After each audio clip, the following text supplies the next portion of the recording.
that you'll find there completely free. Once again, that's freetalklive.com. With you tonight, it's Ian. And Mark. Breaking news in San Bernardino, California this afternoon. There apparently were up to 3 gunmen. No one's really sure exactly how many there were at this point, that I guess opened fire during some sort of a holiday party at a government office. And this was the Inland Regional Center in San Bernardino, a facility that serves people with developmental disabilities. There are lots of reports coming in. In fact, there's live video from multiple television stations in the San Bernardino area reporting from a scene where the alleged gunmen are now likely dead after having their SUV riddled with bullets by Los Angeles or San Bernardino police out there. So that's actually happening right now. They brought out 2 Bearcats and this vehicle called the Rook that I had not heard about previously. So we'll tell you more about the Rook and exactly what that is, because I've pulled up information about that. It's all very strange. What's strange? 3 people, usually when you have a shooting like this that's not motivated over money, it's not going to be, 3 people. It's going to be a lone gunman situation. You generally can't get people together unless it's over money or politics, if that makes sense. Yeah, so obviously information is pretty slim at the moment. There are obviously the early reports about what actually happened during the shooting, and I don't have it in front of me right now, but there's one report that suggested someone left this holiday party angrily and then came back allegedly with these men, but that wouldn't make much sense if this was, as other people are saying, a premeditated mission. Quote from the police chief of San Bernardino, Jared Bergwan, quote, "They came prepared to do what they did as if they were on a mission." He noted that the shooters carried long guns, not handguns. There are also claims that there may have been body armor involved in this as well. So according to KABC, police are saying up to 14 people were killed and up to 17 others are wounded when 1 or more gunmen, believed to be armed with rifles and wearing body armor, opened fire at this social services facility today. The press conference held by the police chief said these were preliminary estimates, obviously, and that could change. A source confirmed to Eyewitness News there were 3 shooters armed with rifles. Riverside police said they were helping other agencies look for male suspects in a black SUV, possibly a GMC Yukon. At approximately 3:15 Pacific time, police officers chased down a dark-colored SUV, which crashed a few miles from the regional center. Police said shots were fired and an officer-involved shooting occurred. 1 suspect appeared to be down. Other suspects could still be at large. And just a few moments before the show, I was watching the feed from, I think it was KABC, which was a live helicopter shot, where they were commenting about how one guy was down and they wouldn't show that on TV because it's bloody or whatever. So that man is presumably dead because they're saying he wasn't moving.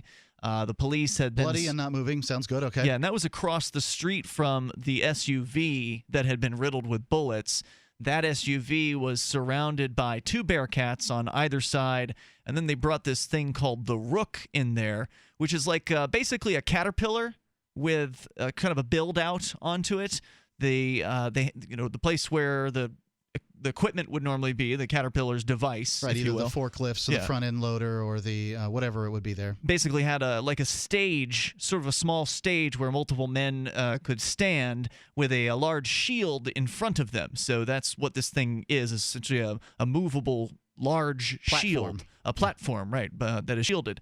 And they had some sort of kind of the device you would see the animal control officer with, like the pole with a hook loop on it. Yeah, with a loop on the end of it. And they used that pole to sort of angling it over top of the big shield as they pulled up to the passenger or the driver's side doors of the SUV, opening up the door and then going into the vehicle with this device and then pulling what appears to be a body out of the vehicle. So, well, I mean, if you put enough bullets into an SUV, the chances are you'll pull a body out, right? yeah, whether he's alive or not is unclear. The helicopter is obviously At this point, I'm distance. unconcerned whether he's alive or not. I mean, I'm not rooting for the death of anybody, but it sounds to me like a pretty terrible thing to have done, to go in there with long guns shooting up this. Well, you're presuming the people in the vehicle were the people who went in and shot the center up. That would be my presumption. You're right. Obviously, the police probably believe that was them. The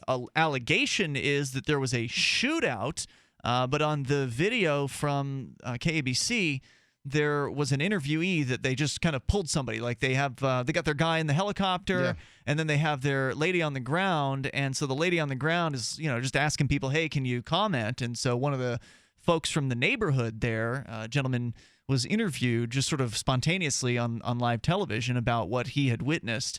And she did ask if he had seen the people in the vehicle, the SUV, shooting at the police, and he wasn't real clear on whether or not they were shooting at the police. Now, presumably they were, but we don't really know those details at this point. So, you don't want to jump to a conclusion, and you certainly don't want to jump to any conclusions based on what the police have to say about this. I mean, hopefully, this wasn't a SUV full of innocent people that was just shot to death by the cops. But during was it Richard Dorner, the former officer Dorner, the cop Manhunt, killer guy? Yeah, that guy. They darn sure lit up 2 cars. I think it was out in California. That's right. And they just shot up 2 vehicles, and they had nothing to do with it.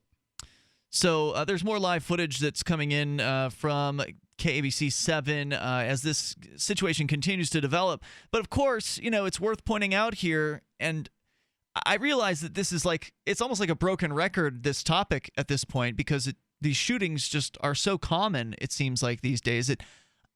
It's not even, it's almost like it's not really news. They're so common. This is yet another state where people are disarmed. This is another place where you're generally not allowed to, carry a gun in public. There are pretty serious regulations about it out in California. I've known a friend of mine who lived in California, and he actually did have a shotgun in his home, and I believe a pistol in his home, but he could not take them out of his home. So he was legally able to have those things. The only way he could take them out of his home is if he was intending to go to the range and shoot them. Mm-hmm. Otherwise, they had to be under lock and key in his home. So you damn well better believe that in a government-run facility, there's no guns allowed. Of course, that didn't stop the what appear to be as many as 2 or 3 men with guns from coming into that government facility and slaughtering at least 14 people today. So, the obvious point that I think needs to be made again and again is that these people who are committing these acts, they don't have a problem getting guns and using them against innocent folks or even guilty folks. But they're able to get those weapons, they're able to use them, and they're able to be, they're unstoppable until the police get them later on, maybe. But in the act, there's very rarely someone who's there at that time in a place like California who could, let's say, have a gun in the small of their back, pull it out, and come to the aid of the people who are being just wholesale slaughtered. Yeah, I mean, I wouldn't want to take a handgun against a person with a rifle, but I'd rather have a handgun if somebody has if that's the only option. Yeah, absolutely. So, again, this is a developing situation. Right now, there's no one in custody. There's what appear to be 2 bodies on the scene in San Bernardino, not the scene of the actual shooting previously, but the scene where they found a black SUV that appeared to match the description of the SUV that was at the scene of the shooting. So that's pretty much, the basics on the story. You're welcome to comment. Gun freedom not happening in California, and so you shouldn't be surprised when you see things like this happening. Now, of course, the big question is, was this a terror attack? Or was this just some former government employee who was angry at his coworkers? 855-450-FREE is our toll-free number. It's Free Talk Live.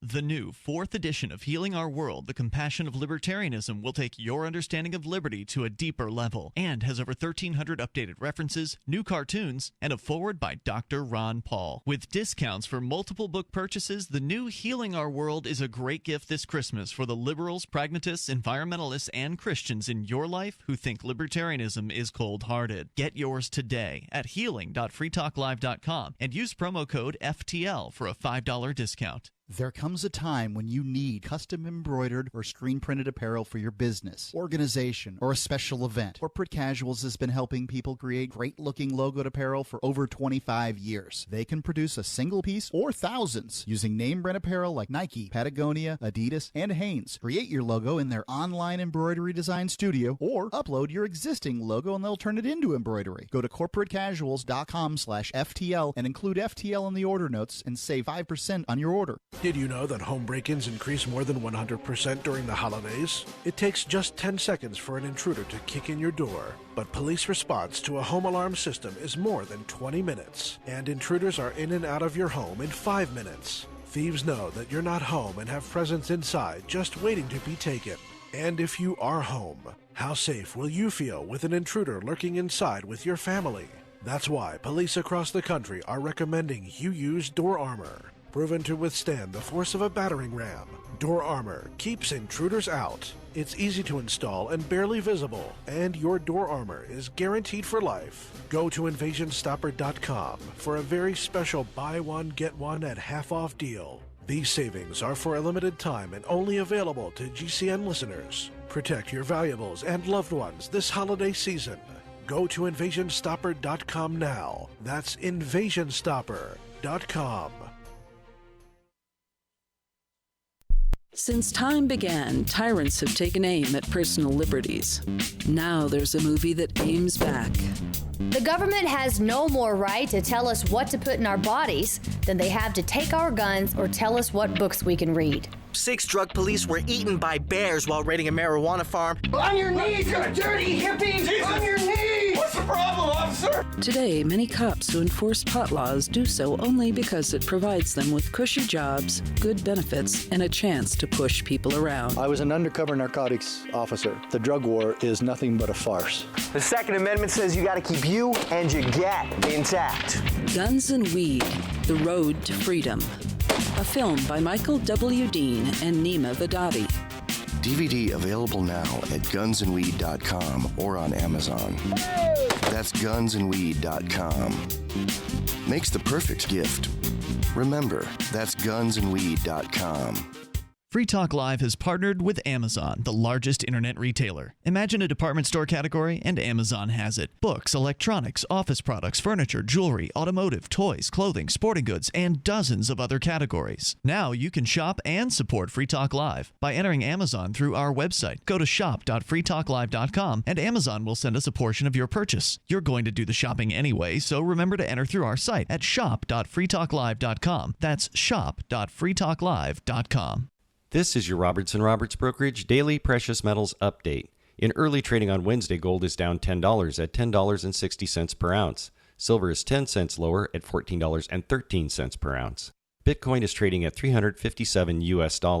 Use the coupon code Peace on Earth at checkout and help support antiwar.com. Buy silver and support peace at the same time. Call Robertson Roberts at 800-874-9760 or online at rrbi.co. You can watch the LRN Studio Cam and chat with other listeners anytime at cam.lrn.fm. That's cam.lrn.fm.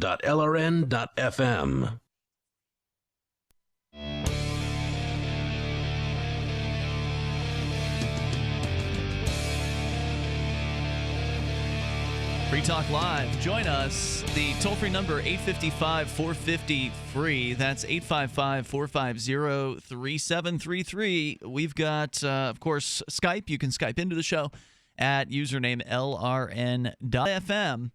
It's Ian and Mark in the studio here tonight as the situation in California with what could be as many as 3, maybe two, with at least 2, it appears now, due to the number of dead bodies that the police are collecting. And again, that presumes the people in the SUV that have been shot up by the cops are the actual people who committed the mass murder earlier this afternoon in San Bernardino, California. At least 2 shooters, maybe 3. Apparently, according to the video feed from a couple of different sources, they're definitely still like moving around out there as though they may be looking for a third person. So it's not real clear what exactly is going on. And there's obviously conflicting reports about what's happening out in San Bernardino. And I did find the claim from one of the reporters over at, let's see, this is the LA Times. Richard Serrano said, quote, according to a federal law enforcement official, authorities believe that one man angrily left the event at the county building, that they're basically some sort of a social services event. They were having like a Christmas party, apparently. And a man angrily left that event that the county employees were holding this morning at the Inland Regional Center. The man, they believe, returned with 1 or 2 others and opened fire. Is it some kind of gang event? I mean, I just don't get it. No, I don't think it's a gang event. The place that they were holding this at is some sort of developmental disability services. So place. Stupid gang member? This seems unlikely to be a gang member, Mark. I mean, this is like, this is a well-plotted. They're saying, the police are saying this is a well-plotted event. Like these guys, so there's conflicting stories. On one hand, you've got someone saying that it looked like someone was angry, left a party, and came back to shoot it up. On the other hand, it looked like these guys were prepared for a shooting and they'd been plotting this in advance. So, well, you could go and go home, get your rifle, put on your vest, and then come back and you're prepared, right? But do you get your buddy to go with you? I don't know. That's the weird part about that. That's the way gangs are on the movies. Shop.freetalklive.com. You can go there, get your online shopping taken care of, get all the Christmas holiday season stuff done. Do it now over at shop.freetalklive.com. Unless you're driving, then you should wait. But then, when you get a chance, shop.freetalklive.com. Free Talk Live will get a portion of your purchase price. Let's continue here. You can also call in about anything you want. As we learn more about San Bernardino, we'll certainly let you know. Of course, one thing you certainly need to know is that people in California, for the most part, are disarmed, and so they are at the mercy of people who might want to shoot them to death. Doug, you're on the line in Chicago. Go ahead with your thoughts. Yeah, pretty much I want to bring up an issue that should be at the forefront whenever you turn on the TV and radio and you pretty much have nobody covering it.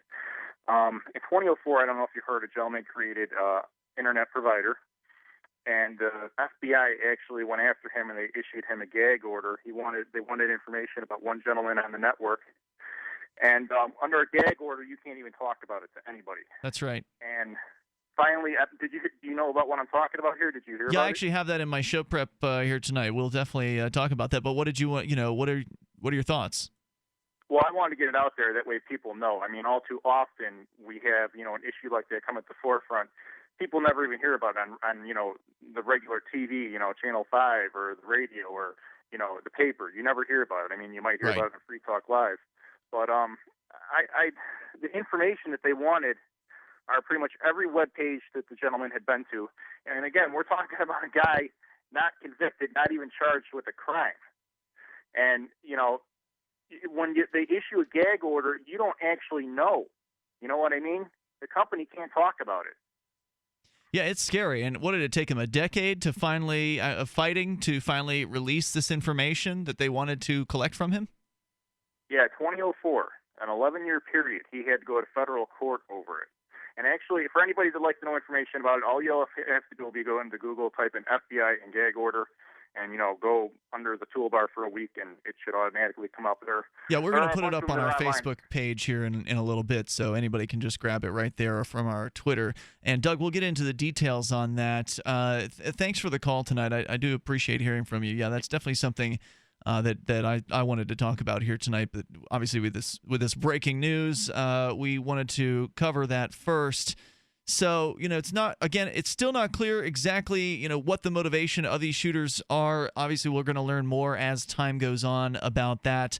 The live reporting is continuing from ABC 7 and other news organizations out there. But I also pulled up information about the Rook, the Armored Critical Incident Vehicle. It was designed by Ring Power Corporation, which is a North and Central Florida Caterpillar dealer. Okay. The Rook tactical vehicles built from a Cat chassis and contains rubber tracks, dual joystick controls, cameras, gun portholes, rear and front lights, an enclosed cab with air conditioning and heat and operator comfort seat, custom installed bulletproof glass, and a NIJ Level 4 armored cab reinforcement fabrication. Do you remember the Killdozer? I don't remember how long this has been, but it's been quite some time. This isn't as good as the Killdozer, but it's similar. Yeah, that's what it reminds me of. Did you pull up a picture of it or something? The Killdozer? No, I didn't pull up a picture of it. Okay, I thought you might have pulled up the Rook. The Killdozer was something that a man created to attack the government with. And he actually did a pretty good job of destroying some government buildings with it until ultimately they surrounded him. And I think he took his own life on the inside of the Killdozer. But the Killdozer was a better armored vehicle because it was fully armored all around. The Rook only provides armoring from the front. So if they're approaching a scene in the Rook, they'll be protected from the front. But somebody who would be around the sides or the back side of the Rook would be able to get some shots off the people that were there. The law enforcement officers being called to an emergency situation are, they claim, prepared for the worst-case scenario, whether dealing with a hostage rescue, barricaded suspects, riot scene, or natural disaster. Not sure exactly what you would need this in a natural disaster for. They always say that, though. The police have these vehicles, which are clearly, like attack vehicles, and they say we need them in case there's an emergency. Perhaps we can use it as a flotation device to save some people during a flood. Yeah, the Rook is custom designed, they say, with mission-specific attachments that increase job safety and improve the ease and speed of changing those attachments. So, like with the Bearcat, they have the attachment of basically the tear gas injector. You can put that on the front of the Bearcat, run it into somebody's front door, and then inject gas into somebody's home. So I suspect that this has similar attachments. They don't go into the list, at least on this particular sales page, but that's the Rook. So we learned about a new police tactical vehicle here tonight. Our toll-free number is 855-450-FREE. That's 855-450-3733. I don't have a problem with police having the tools that they need to do their job. I guess the difficulty is that there's always, in the marketplace, there's always a need for some expensive piece of equipment or software or whatever. I could do my job better if I had a $5,000 laptop or whatever. And don't I deserve that too? Well, not if I can't afford it. And since government agencies don't get feedback in the area of the marketplace, we don't know whether these agencies need this device or not. We'll talk about the guy that was under a gag order, and now that gag order has been lifted and what it has revealed here in moments. You can also bring up what you want on Free Talk Live. If you or someone you care about loves outdoor adventure, then check out slingbow.com for some unique holiday gift ideas. That's slingbow.com, where we have some innovative new products for the archer, hunter, or bow fishing enthusiast in your family. Now through January, use the promo code HOLIDAY to get free shipping in the U.S. or Canada. And from all of us at Slingbow Industries, have a safe, joyous, and peaceful holiday season. A revolution in body protection has arrived only at FortressSurvivalLLC.com. Introducing the revolutionary patented Level 3 Bulletproof Vest. 100% Kevlar, 100% American-made. Concealable, fully adjustable, and the lowest price on the market. Adult size normally $289.99, now just $250. Kid size normally $239.99, now just $200. Get affordable protection with a Level 3A Bulletproof Vest from FortressSurvivalLLC.com. For thou art my rock and my fortress. Psalm 31:3.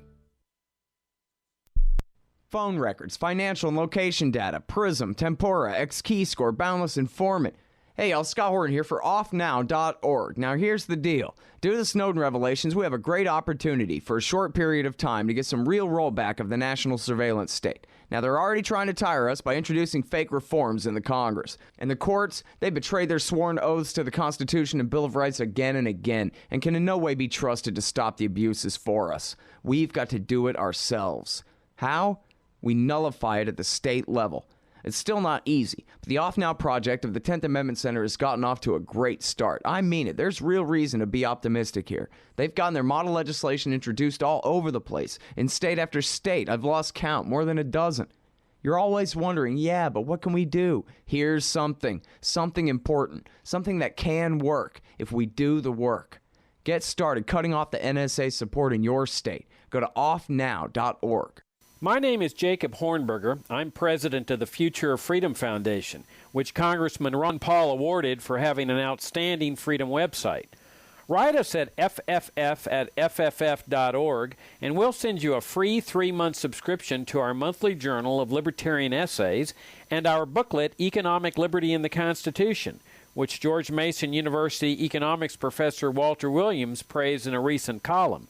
That's fff@fff.org. The 3 most important things you can do for Free Talk Live are: 1, share 1 episode a week on Facebook or in some other social networking site. 2, buy the things you buy online through shop.freetalklive.com. 3, give $5 a month to the AMP program. It's my firm belief that Free Talk Live's AMP program is the best use of your charitable dollar among liberty-oriented organizations. Support all the organizations you love, but make sure you give $5 a month to AMP at amp.freetalklive.com. Why did you move to the Shire? I moved here to the Shire because there's other people around who take liberty just as seriously as I do.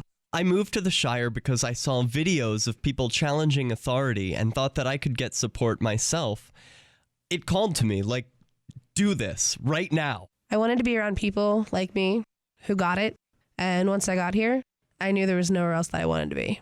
I've always wanted to change the world, so I moved to the Shire to join people who were actually working towards doing the same thing.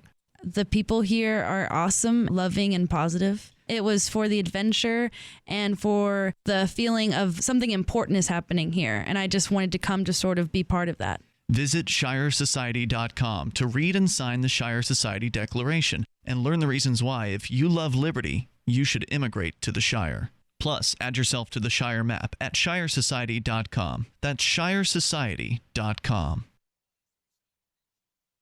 You're listening to the best liberty-oriented audio streamed around the clock, on the air and online. This is the Liberty Radio Network at LRN.FM.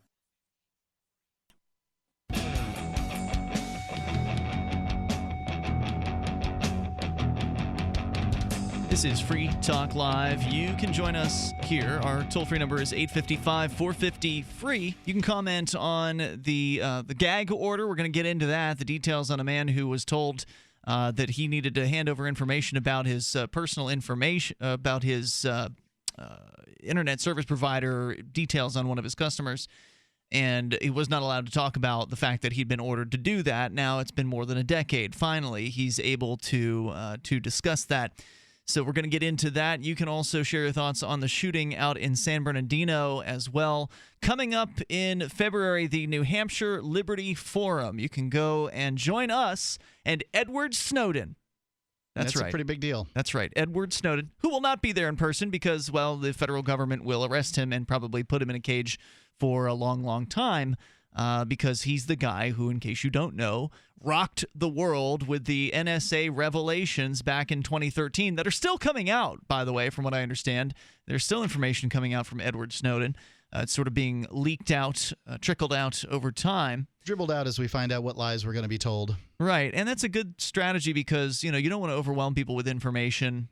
Like with Keenvention, there's 14 different videos that I'm going to be putting out, but if I put them all out on 1 week, then people would be less likely to watch more of them if that was the case. So it's true. When you've got hundreds and hundreds of pages of useful information, you put it out a little bit over time. Anyway, Ed Snowden is going to be one of the keynote speakers at the Liberty Forum. It's happening February 18th through the 21st at the Radisson Hotel in Manchester, New Hampshire. Mark, you and I are going to be broadcasting live every night from the Liberty Forum, which is a tradition here on Free Talk Live. So we'll look forward to seeing you there. It's a great opportunity to meet people who also listen to Free Talk Live, because there's a bunch of them milling about the Liberty Forum. And more importantly, experience what it's like to be around a community of liberty-minded people here in New Hampshire, which is, of course, the destination for the Free State Project. It's the Free State Project that puts on the Liberty Forum every year, and they do a great job with it. This is the biggest hotel in New Hampshire. They've moved up to it. It was at this hotel for the first time last year.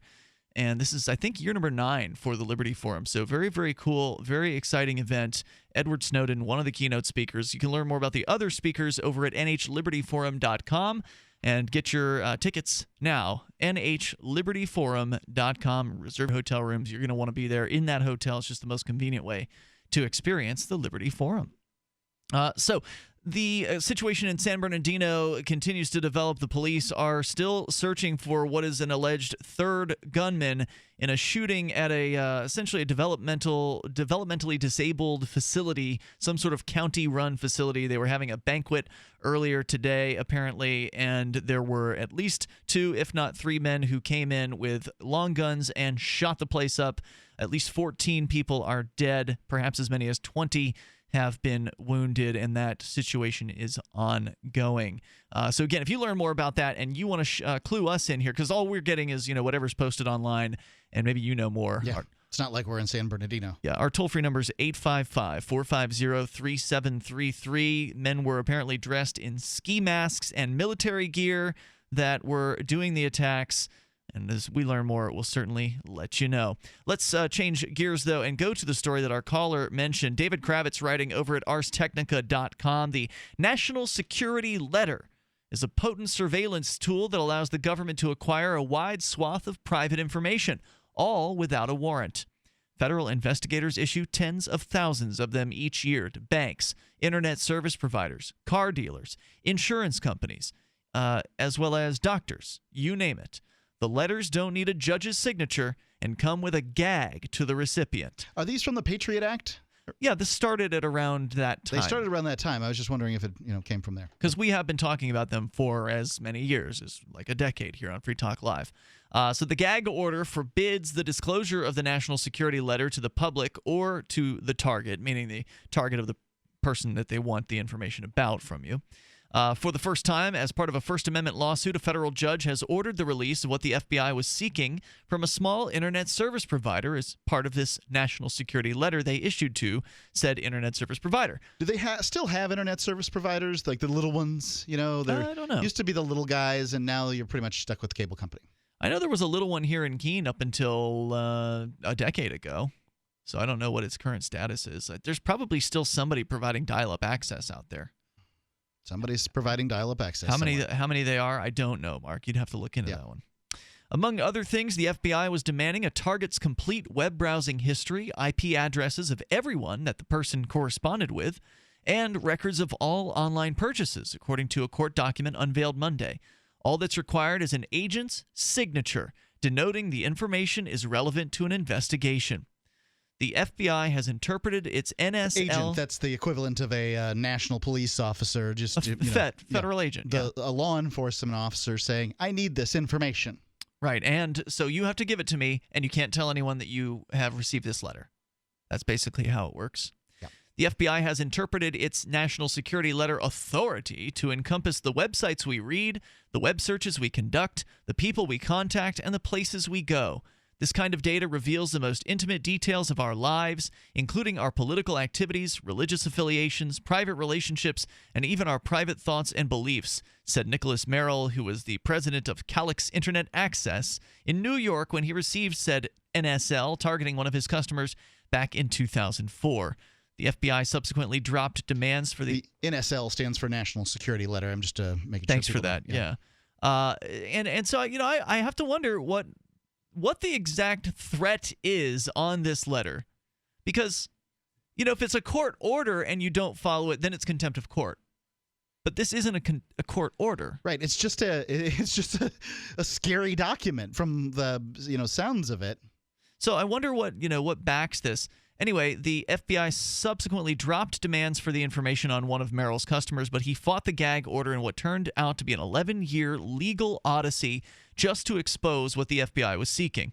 He declined to reveal the FBI's target.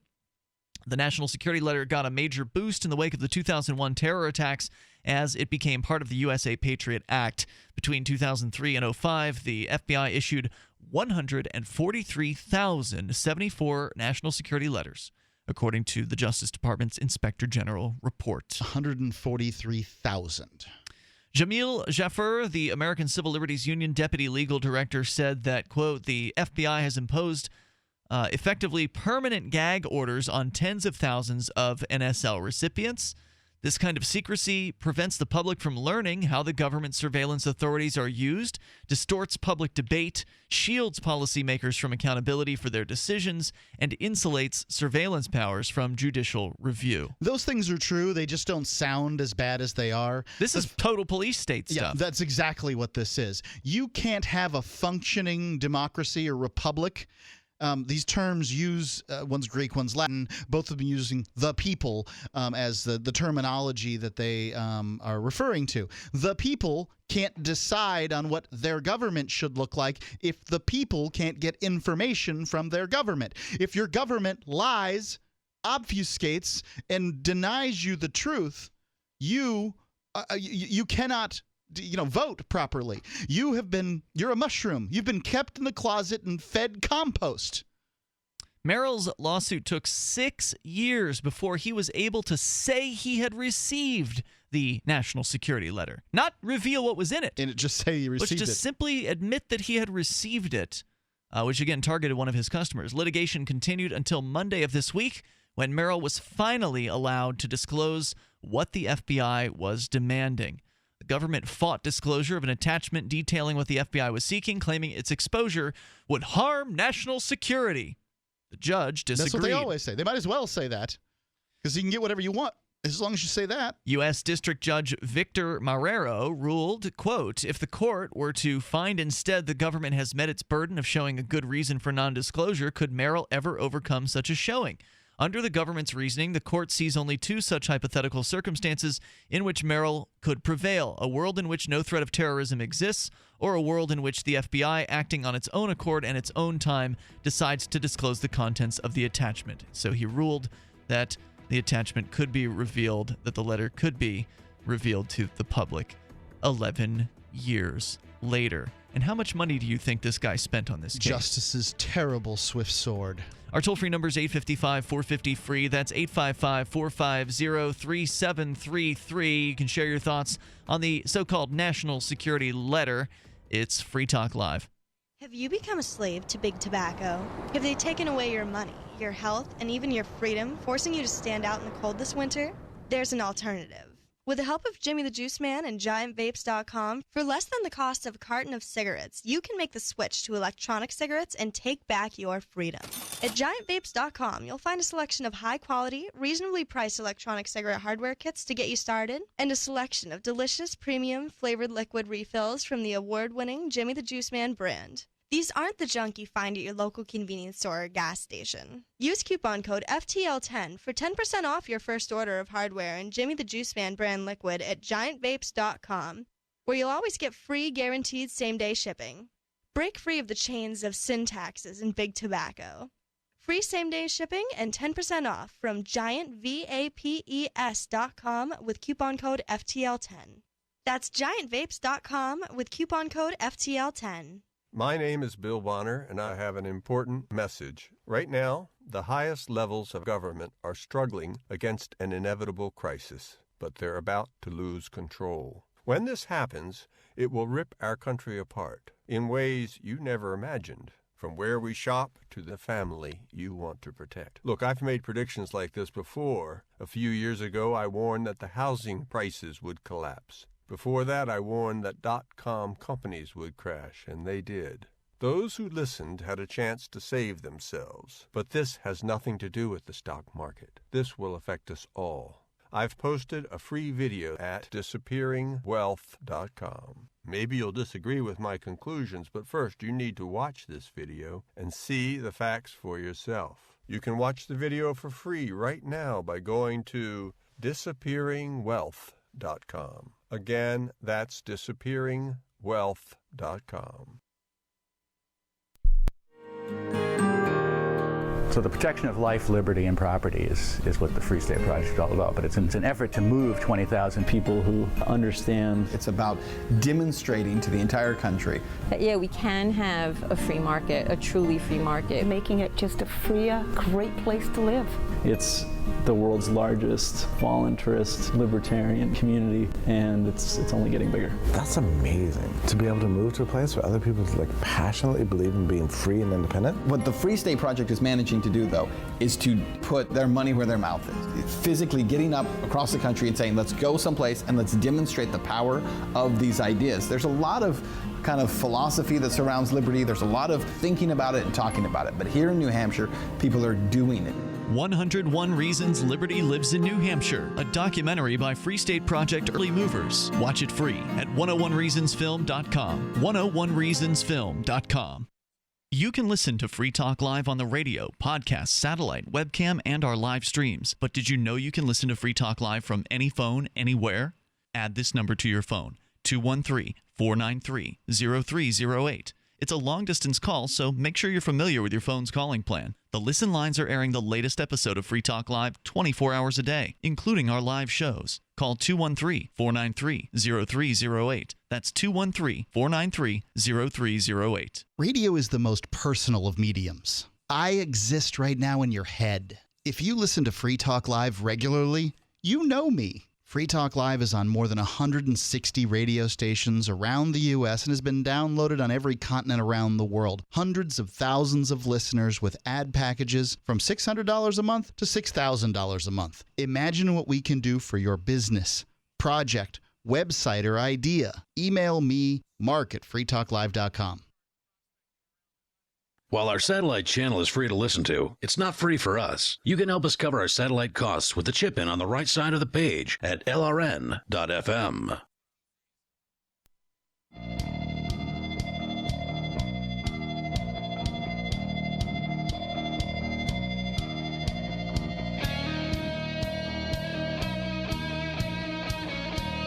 It's Free Talk Live, and you can join us here. Our toll-free number is 855-450-FREE.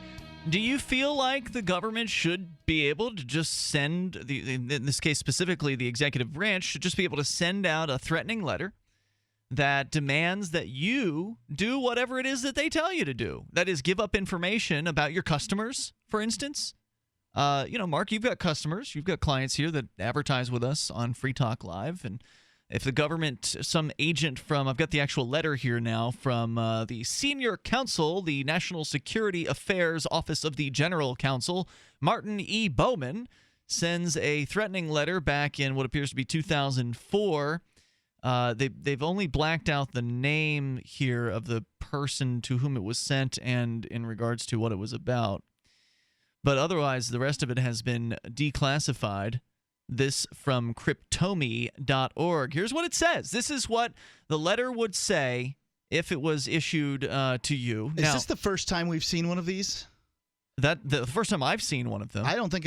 We keep an eye on national security letters, and I don't believe I've seen one before. Now, the claim in this story that I was looking at a moment ago is that in January, Barack Obama directed the Justice Department to, quote, amend gag orders so they're not permanent. Quote, according to the Director of National Intelligence, in response to the president's new direction, the FBI will now presumptively terminate national security letter non-disclosure orders at the earlier of 3 years after the opening of a fully predicated investigation or the investigation's close. So that's not really a big change, right? They're saying here, okay, you can reveal your letter 3 years after the close of the investigation. Well, what if they never close the investigation? Why should they close the investigation? Right. We're still investigating terrorism, so you can't reveal this. Sorry. So here's what it actually says, again from cryptomy.org. They've got the scan here. Under the authority of Executive Order 12333, dated December 4th, 1981. So that's the executive order. So it's signed by Reagan, I guess. Yeah, it's not just this isn't just the Patriot Act. These national security letters have been around for a long time. Okay. It's just the Patriot Act made them more, I guess, popular with the federal government. And pursuant to Title 18 under United States Code, USC Section 2709, as amended October 26, 2001, you are hereby directed, as though you could just be directed to do whatever it is that they want you to do. You are a free citizen. You are an agent of the FBI now. apparently. You are directed to provide the Federal Bureau of Investigation, the FBI, the names, addresses, lengths of service, and electronic communication transactional records to include existing transaction/activity logs and all email header information, not to include message content and or subject fields for the below listed email address. That's blanked out.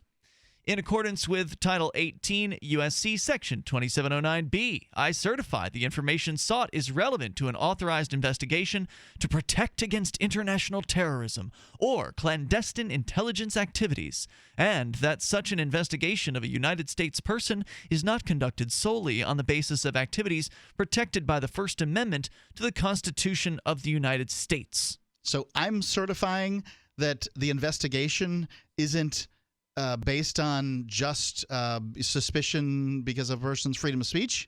Yeah, I'm not signing this.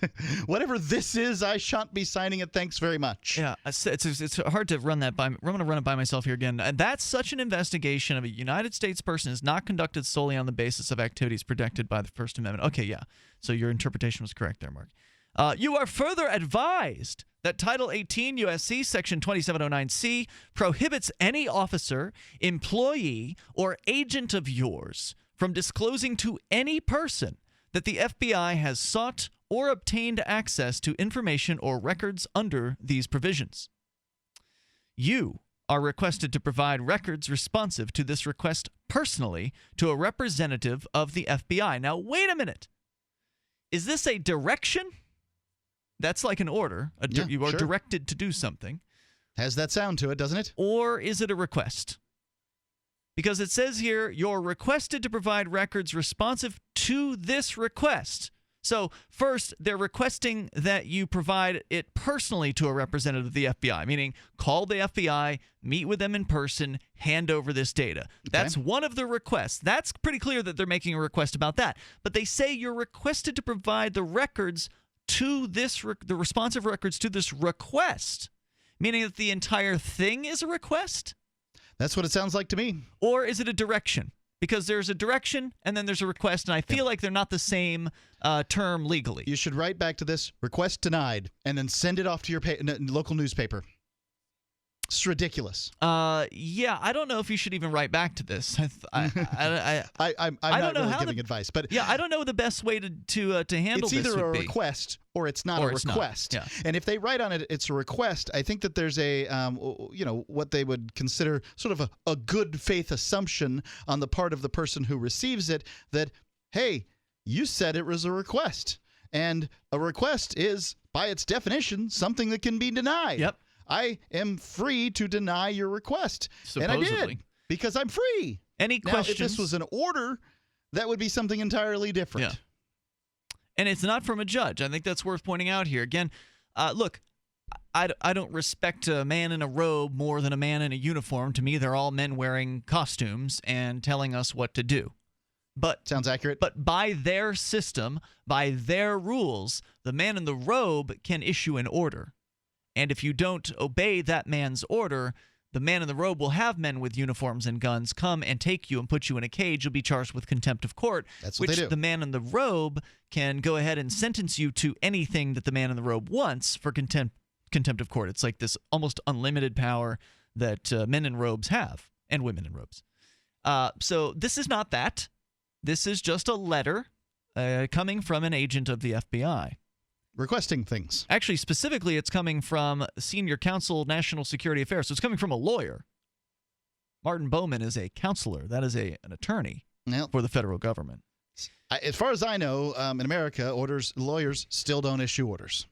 And here again, they use the term request a second time. Any questions you have regarding this request should be directed only to the blank. That's blacked out here. Due to security considerations, you should neither send the records through the mail nor disclose the substance of this request in any telephone conversation. Security is important to us, so it's just us that you should give this information that you shouldn't be giving to anybody too. There's something else here that's blacked out. Your cooperation in this matter is greatly appreciated. Sincerely, Martin Bowman. So your cooperation in this matter. Again, that almost sounds like a request, doesn't it? If you're cooperating, you're sort of doing it, on your own volition. Mm-hmm. Whereas if you are following an order, you're doing it maybe against your own will. You're doing something that you might not want to do otherwise. But to cooperate also suggests that you've sort of agreed to go along with this. And so I really have to wonder, and obviously there's not much news out there about these things because people are scared to death when they receive something like this. They don't want to be brought up under Title 18 USC and end up going to federal prison because they've revealed publicly this information. So there's not a whole lot of news. There's not a whole lot of stories that we know. This is the first time we've seen a national security letter, and I am stunned. I mean, just completely stunned that they used the term request in it. Twice. So, yeah. Well, actually, 3 times. Three times. You are requested to provide records responsive to this request personally to a representative of the blank of the FBI. Any questions you have regarding this request should be directed only to the blank. There you go. So what would happen to you if you received this letter and, 1, just ignored it completely? Eventually, they may send a man to your office or your home things. To further, deliver more requests to you. More requests. Which would be very interesting because then if the man in the dark suit knocks on your door and you take a video camera out and record what that man says coming out of his mouth, then what happens? Are they going to order you to turn the camera off? No, they're going to request.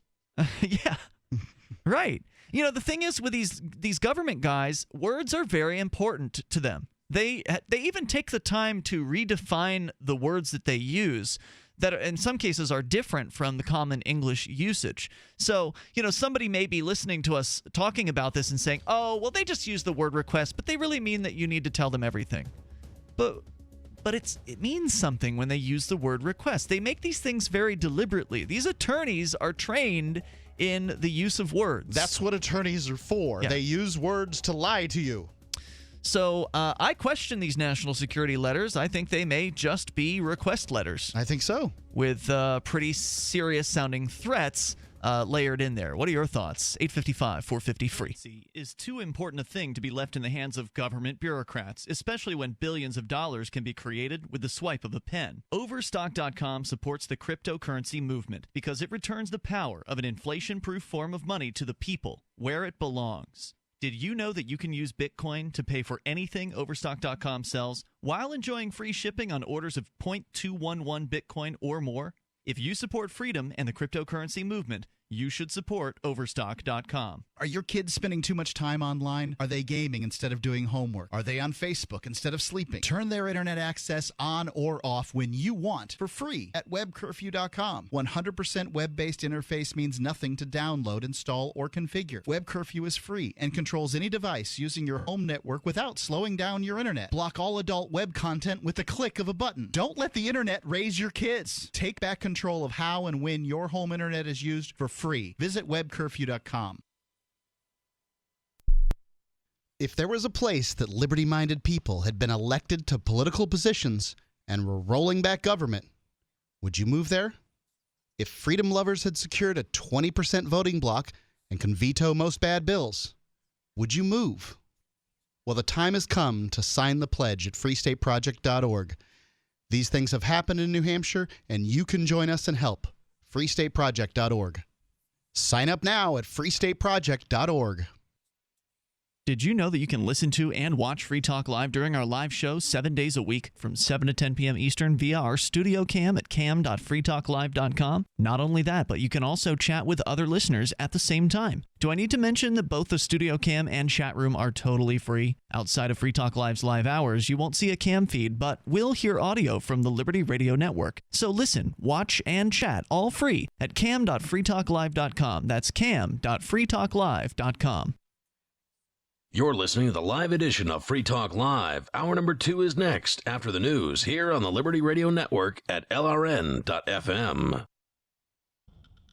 From Keene in the Shire, the Liberty Media capital of the world, this is Daryl W. Perry, host of FPP Radio News for Wednesday, December 2nd, 2015.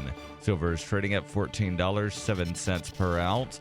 Gold is valued at $1,061 per ounce. And according to BitcoinAverage.com, the average price of Bitcoin is $354. Antiwar.com reports Germany's cabinet has signed off on a plan to send aircraft, a frigate, and 1,200 troops to the Middle East to fight the Islamic State. The troops are said to be non-combat, and it is widely expected the parliament will approve this in a vote in the next day or two. The move comes just a week after Germany announced its intentions to send 650 ground troops to Mali to fight alongside French troops there. In the wake of the Paris attacks, German officials say they believe more international deployments are militarily necessary. Opposition figures are critical, however, with Green Party chairwoman Simone Peter saying the deployment is legally dubious without UN authorization, has no political goal or apparent endgame. The German military's Armed Services Association similarly expressed discomfort with the lack of clearly defined goals, saying it could mean the war lasts 10 years or more. Polls suggest Germany is split roughly down the middle on the deployment, but that a strong majority believes sending troops against the Islamic State would significantly increase the threat of attacks inside Germany. If you're fed up with the government running every aspect of your life, but you're not listening to the Lava Flow podcast yet, what's wrong with you? Go right now to thelavaflow.com/listen. The Lava Flow podcast, channeling the flow of information to the libertarian, anarcho-capitalist, voluntarist, and agorist community. Subscribe today using any podcatcher at thelavaflow.com/listen, or just go back to sucking up to the government. The Lava Flow podcast, striking the root every episode. UPI reports House Republican leaders say they're confident that the $1.1 trillion spending bill now on the table will be approved by the deadline of December 11th, averting a government shutdown. In a closed-door meeting of Republican members of the House, Speaker Paul Ryan worked to keep members unified, telling them, "Keep your schedules flexible because we're not going to allow Democrats to use the calendar against us." The comments reflect Ryan's interest in a short-term funding bill if Democrats elect to delay proceedings, as well as his desire to discourage conflict within the party. Ryan also predicted there would be no shutdown owing to some Republicans' desire to see Planned Parenthood defunded. He is encouraging GOP members of the House to vote in favor of the $1.1 trillion spending bill to fund all operations of the federal government for another year. Passage of the bill is Ryan's first major test as Speaker. Prior spending bills under the leadership of former Speaker John Boehner were typically made available to members of Congress only at the last minute, and conservative GOP members removed from the process often voted against the bill and against Boehner's leadership. For nearly 40 years, Roberts & Roberts Brokerage has been a trusted source for buying and selling precious metals like gold and silver. They also take Bitcoin for precious metal purchases and have permanently removed the minimum purchase amount for all orders paid in the digital currency. Call Roberts & Roberts today for knowledgeable advice on buying and selling precious metals and a forward-thinking approach to new technologies. 800-874-9760 or visit online at rrbi.co. Reuters reports Puerto Rico made a crucial debt payment on Tuesday, but warned that its deteriorating finances could trigger future defaults as the governor granted the U.S. territory power to take revenues from public agencies. There had been speculation as to whether Puerto Rico would default on all or part of the $355 million note issued by its financing arm, the Government Development Bank. The U.S. territory said in a statement that it made the December 1st bond payment despite extreme fiscal challenges. While Puerto Rico first defaulted in August, failure to make the payment on Tuesday would have been more significant because part of that debt was protected by the Commonwealth's Constitution. Another default could have triggered lawsuits, further spooked investors, and undermined the island's effort to climb out of $72 billion in debt and forced it to take drastic measures to keep public services running. Rating agency Moody's said they would continue to view default as likely on future Commonwealth debt payments. Moody's also said Puerto Rico's next scheduled payment of $945 million is due on January 1st and includes $363 million in general obligation debt services. This has been FPP Radio News, online at fppradio.com. I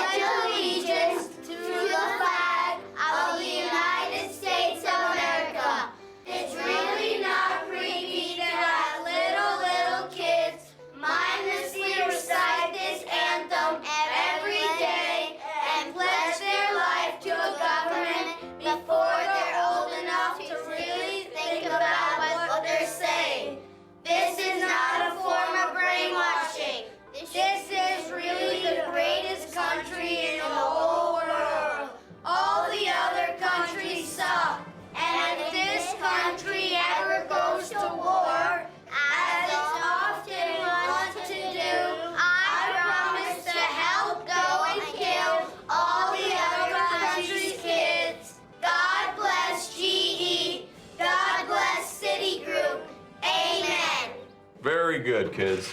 Now come and get your Ritalin.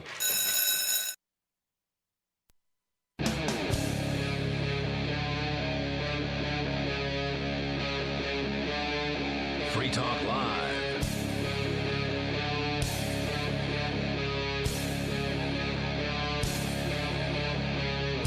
Free Talk Live, you can join us right here. Our toll-free number, allowing you to bring up whatever's on your mind, 855-450-FREE. That's 855-450-3733. We were in the last hour discussing the situation in San Bernardino, which involved apparently at least 14 people slaughtered today at the Inland Regional Center, a facility that serves people with developmental disabilities. It is a county-run facility there in the Los Angeles area. At least 14 people have been killed, 17 to 20 wounded. Police say there were 1 to 3 assailants who were heavily armed and possibly wearing body armor. One suspect has been shot by the police. Authorities say another one might be at large. There's also another person who is in a vehicle. So there are at least 2 people who appear to be in police custody, and there's a continuing manhunt going on for an alleged third person. Now, it's not real clear if there actually was a third person or not, so who knows what sort of rights the police are violating out there in order to find a man who may not actually exist. So that's possibly going on right now in San Bernardino as the situation continues to develop. If you've got an update that you want to share with us on that story, you're welcome to join us here, 855-450-3733. In the studio tonight, you've got me, Ian. And me, Mark.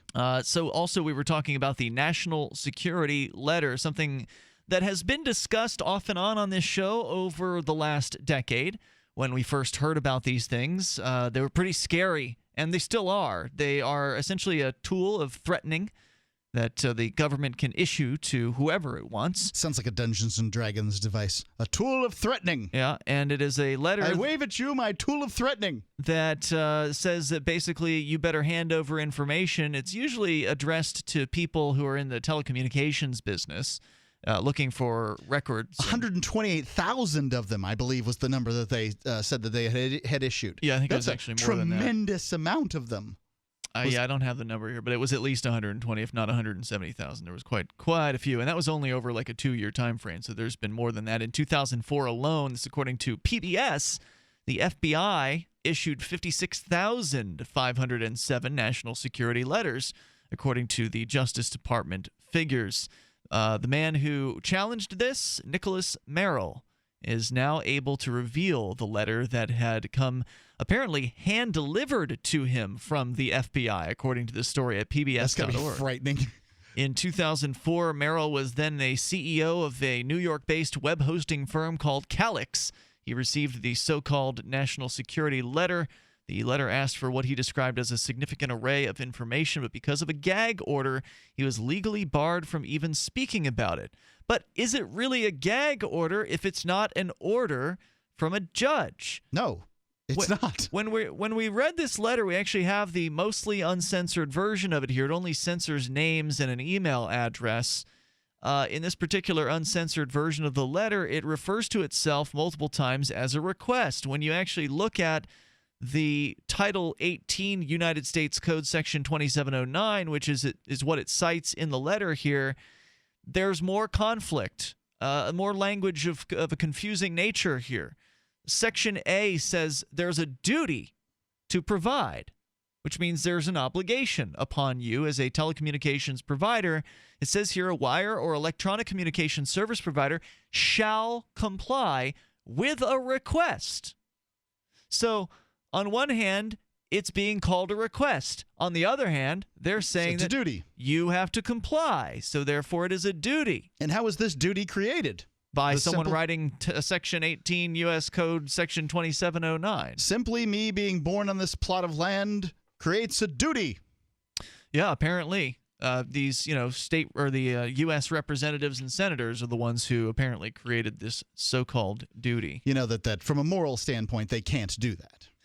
Well, yeah, isn't there a prohibition on slavery in the United States? Didn't they amend the Constitution to make that clear 13th once upon Amendment a time? Was pretty clear, yeah. Like a prohibition on... That there's no involuntary servitude. Yeah. So How can there be a duty put on you if there's no involuntary servitude? I don't know, but the draft went on after that thing was written. Yeah. More than 100 years after that was written. Maybe the draft was a request, too. And the Selective Service still, they put people in prison over that request, refusing that request.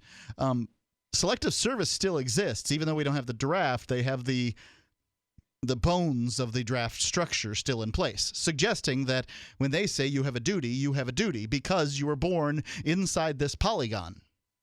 The director, let's see here. So it says you shall comply with a request for subscriber information and toll billing records information or electronic communication transactional records in its custody or its possession made by the director of the Federal Bureau of Investigation under subsection B, which it then says the director, because the director didn't sign the letter that was sent to this man, but he can have a designee in a position not lower than Deputy Assistant Director at Bureau Headquarters or a special agent in charge in a Bureau field office designated by the director, may, using a term that specifically identifies a person, entity, telephone number, or account as the basis for the request. And then it goes into all the different stuff that they are legally allowed to request that you shall comply with giving over that information to them. Makes no sense to me. Yeah. It's a request or it's not a request. I'm speechless at this point. I don't know what else to say about this. I mean, how would you respond to this if you received one of these letters? Yeah, I would love to know how people would respond because we'll probably get a lot of very clever answers. I think that probably the best way to respond to this is simply to act like you never got it. If it's a request, then if it says request on it, then you should be able to, I would assume, reasonably act as though I just assumed it was a request. And if it's a request, I'm a busy person. And I got better things to do. I don't have time. Right. I don't have time. I've got a business to run. Every day, I have to make decisions that make people happy and unhappy with me, essentially, what the decisions I've made. That's part of running a business because there are all kinds of people out there that want, free radio interviews for their clients and, whatever. They want us to push their product on the air without paying us. They do, really. Sure. And, a whole variety of people who want things. I do not respond to those emails. I do not have time. Toll-free number tonight, if you want to share your thoughts, 855-450-FREE. That's 855-450-3733. Prohibition, Section C, Part A. In general, if a certification is issued under subparagraph B and notice of the right to judicial review under subsection D is provided, no wire or electronic communication service provider that receives a request under subsection B or officer, employer, agent thereof shall disclose to any person that the Federal Bureau of Investigation has sought or obtained access to information or records under this section. But wait a minute, that section says that if this certification is issued and notice of the right to judicial review is provided. I don't recall any notice of a right to judicial review in that particular request. Do you? No. We don't recall it because it wasn't there. Yeah, I mean, so therefore, you're not obligated to not speak about it because they have not met all the criteria. Yeah, it doesn't say anything in here about judicial review of this particular request. Or the suggestion that you can talk to a lawyer or anything. Nothing. So this whole thing, I mean, look, I'm no attorney, but the whole thing seems like a bluff. It seems like, yet again, another government agency using its intimidation tactics to bluster their way into getting obedience from people.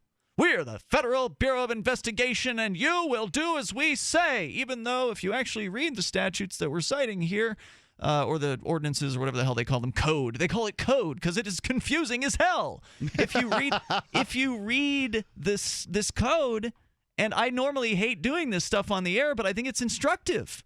You read this code and it's like, wait a minute, you're not following your own rules here. You're just sending a letter. You've just sent me a request and you're going to see if I do something about it. And the guy probably did exactly what they asked him to do. Sure, I'm sure that his lawyer said, you better take this very seriously. Yeah. Even though, by my interpretation, it looks like he wasn't obligated to do anything. What do you think? 855-450-FREE. How would you handle this if you got this letter? Again, hand-delivered by the FBI. It's Free Talk Live. Every once in a while, you get information that's worth changing your life for. This is one such time. You can save up to and beyond 25% on all purchases at Amazon. You probably heard of Bitcoin and just not thought much about it. You certainly know that you can get competitive pricing at Amazon, but now you can get a 25% discount on nearly everything you need to live. I've just given you a huge raise, and all you have to do is claim it. You go to saveitpurse.com and open an account. Do this right now. Don't wait. Then you fund the account with Bitcoin. You can buy them through expresscoin.com with a check or money order. There are other ways to get Bitcoin, but that's fast, safe, and easy. This information is worth you changing the way you do things. Go to saveitpurse.com right now, get signed up, and cash in on the huge raise I'm offering you. 15 to 25% off of everything at Amazon through saveitpurse.com. It's saveatpurse.com. My name is Bill Bonner, and I have an important message. Right now, the highest levels of government are struggling against an inevitable crisis, but they're about to lose control. When this happens, it will rip our country apart in ways you never imagined, from where we shop to the family you want to protect. Look, I've made predictions like this before. A few years ago, I warned that the housing prices would collapse. Before that, I warned that .com companies would crash, and they did. Those who listened had a chance to save themselves. But this has nothing to do with the stock market. This will affect us all. I've posted a free video at disappearingwealth.com. Maybe you'll disagree with my conclusions, but first you need to watch this video and see the facts for yourself. You can watch the video for free right now by going to disappearingwealth.com. Again, that's disappearingwealth.com. Are you about to meet the media? If you're about to be interviewed, do their homework for them. Know this about the person who will interview you. He or she is busy, so expect minimal, if any, preparation. He or she doesn't know as much about your topic as you do. He or she isn't as concerned as you are about getting your message out, so you need to take responsibility. Provide a biography and fact sheet, photographs, or other materials that tell your story. Reporters won't be put off if you supply frequently asked questions. Remember, Public Speaking 101, at the end of the speech, what's the one thing you want them to remember? You can download the document I supply to reporters who interview me and squirm through a video that demonstrates how not to conduct your media interview at www.survivalspeech.com. I'm Holland Cook. LRN.FM is proud to announce our official listening apps for Android and iOS devices. Now you can easily tune into our streams anywhere, anytime on your smartphone or tablet. Just visit apps.lrn.fm or search for LRN.FM in the Android or Apple app stores. Please download, rate it 5 stars, then share the link on social media, and let your friends and family know how you're listening to LRN.FM. Download it now, free at apps.lrn.fm. That's apps.lrn.fm.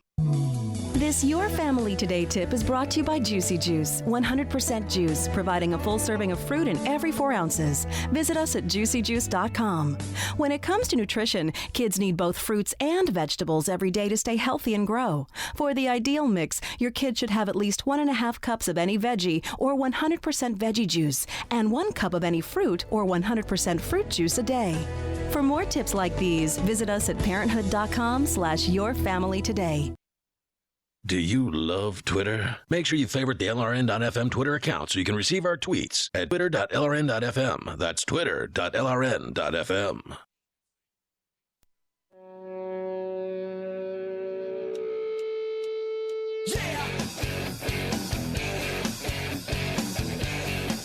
Free Talk Live. Join us on the radio.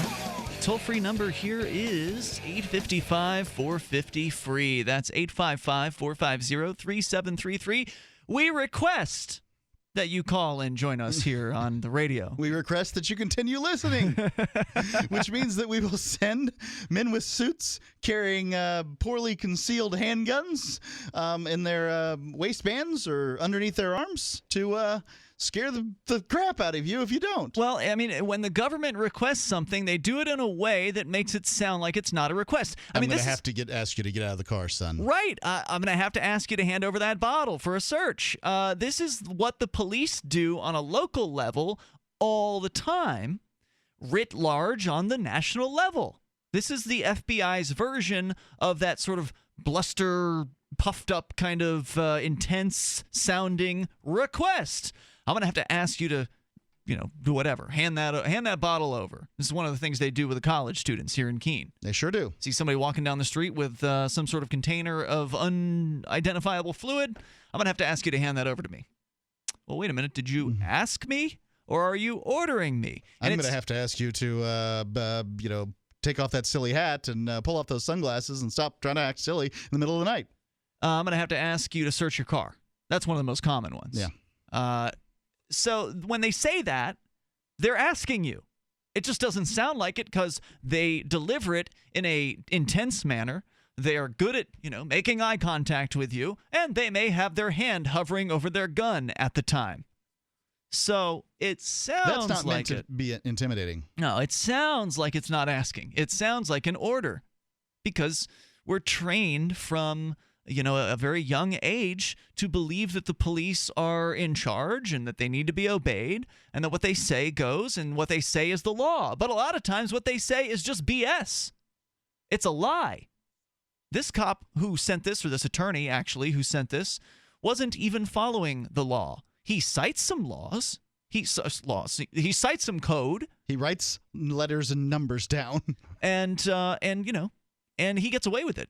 He got away with it for 11 years, and then finally a judge said you are allowed to reveal this. Well, by my interpretation, he wasn't prohibited from revealing it from day one of receiving this letter, this national security letter that we're talking about, where a man has now 11 years later revealed this information after a federal judge finally allowed him to. This is the first national security letter we've seen, and we keep an eye on these. Maybe there's another one out there. I don't know. If there is, let us know. Our toll-free number is 855-450-FREE. Let's go to Daniel. You can bring up what you want. You're on Free Talk Live calling from Baltimore. Yes. So recently there was a story posted to Free Thought Project about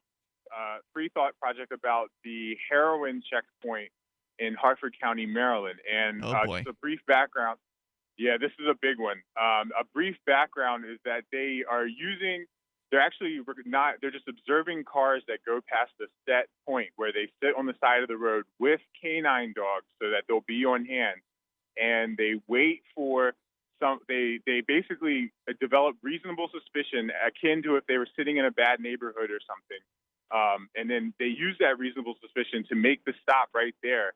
And I was talking with the state's attorney today, actually, and it's crazy because by making it, he was saying that it was a public health initiative. So they pass out literature and everything like that with the stop. And by framing it like that, you're actually able to you're able to select people and discriminate and select people rather than having to screen everybody with equal chance. You are able to let that reasonable suspicion take effect. That guy over there in that car looks like he could use some literature on heroin. And while we're handing it to him, we're going to walk our dogs around and encourage them to alert on the car.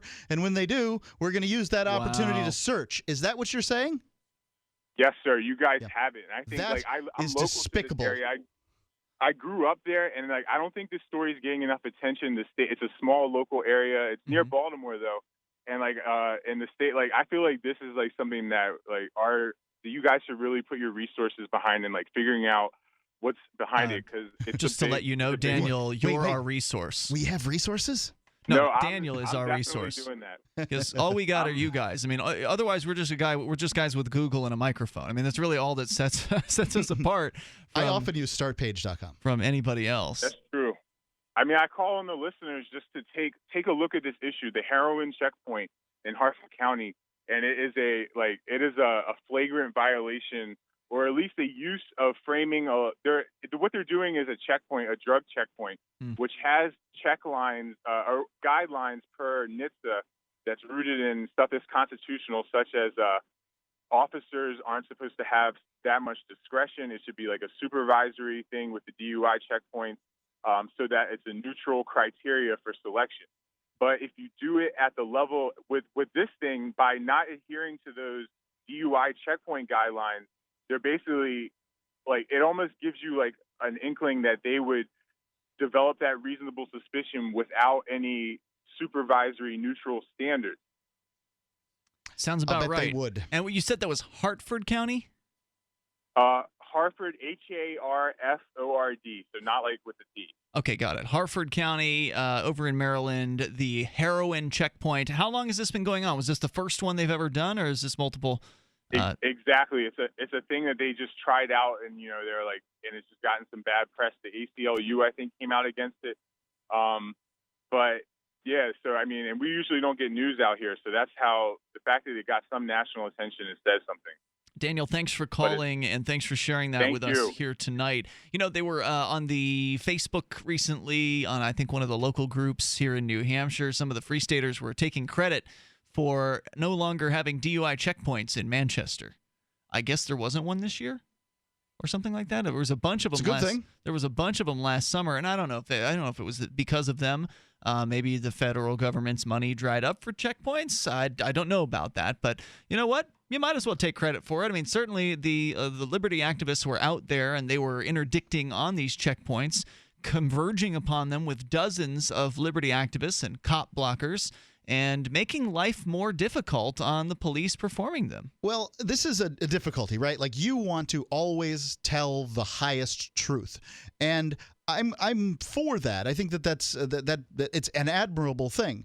But pretty much every other organization out there that is doing whatever it's doing, either inside or outside the system, PR, political, direct action, whatever it is that they're doing, they're going to claim credit for anything that goes their way. Mm-hmm. Hey, look, we were standing nearby and this occurred. Congratulate us. We're helping you. Donate here. That kind of stuff. That's what they do all of the time. Okay. I mean, something good happens.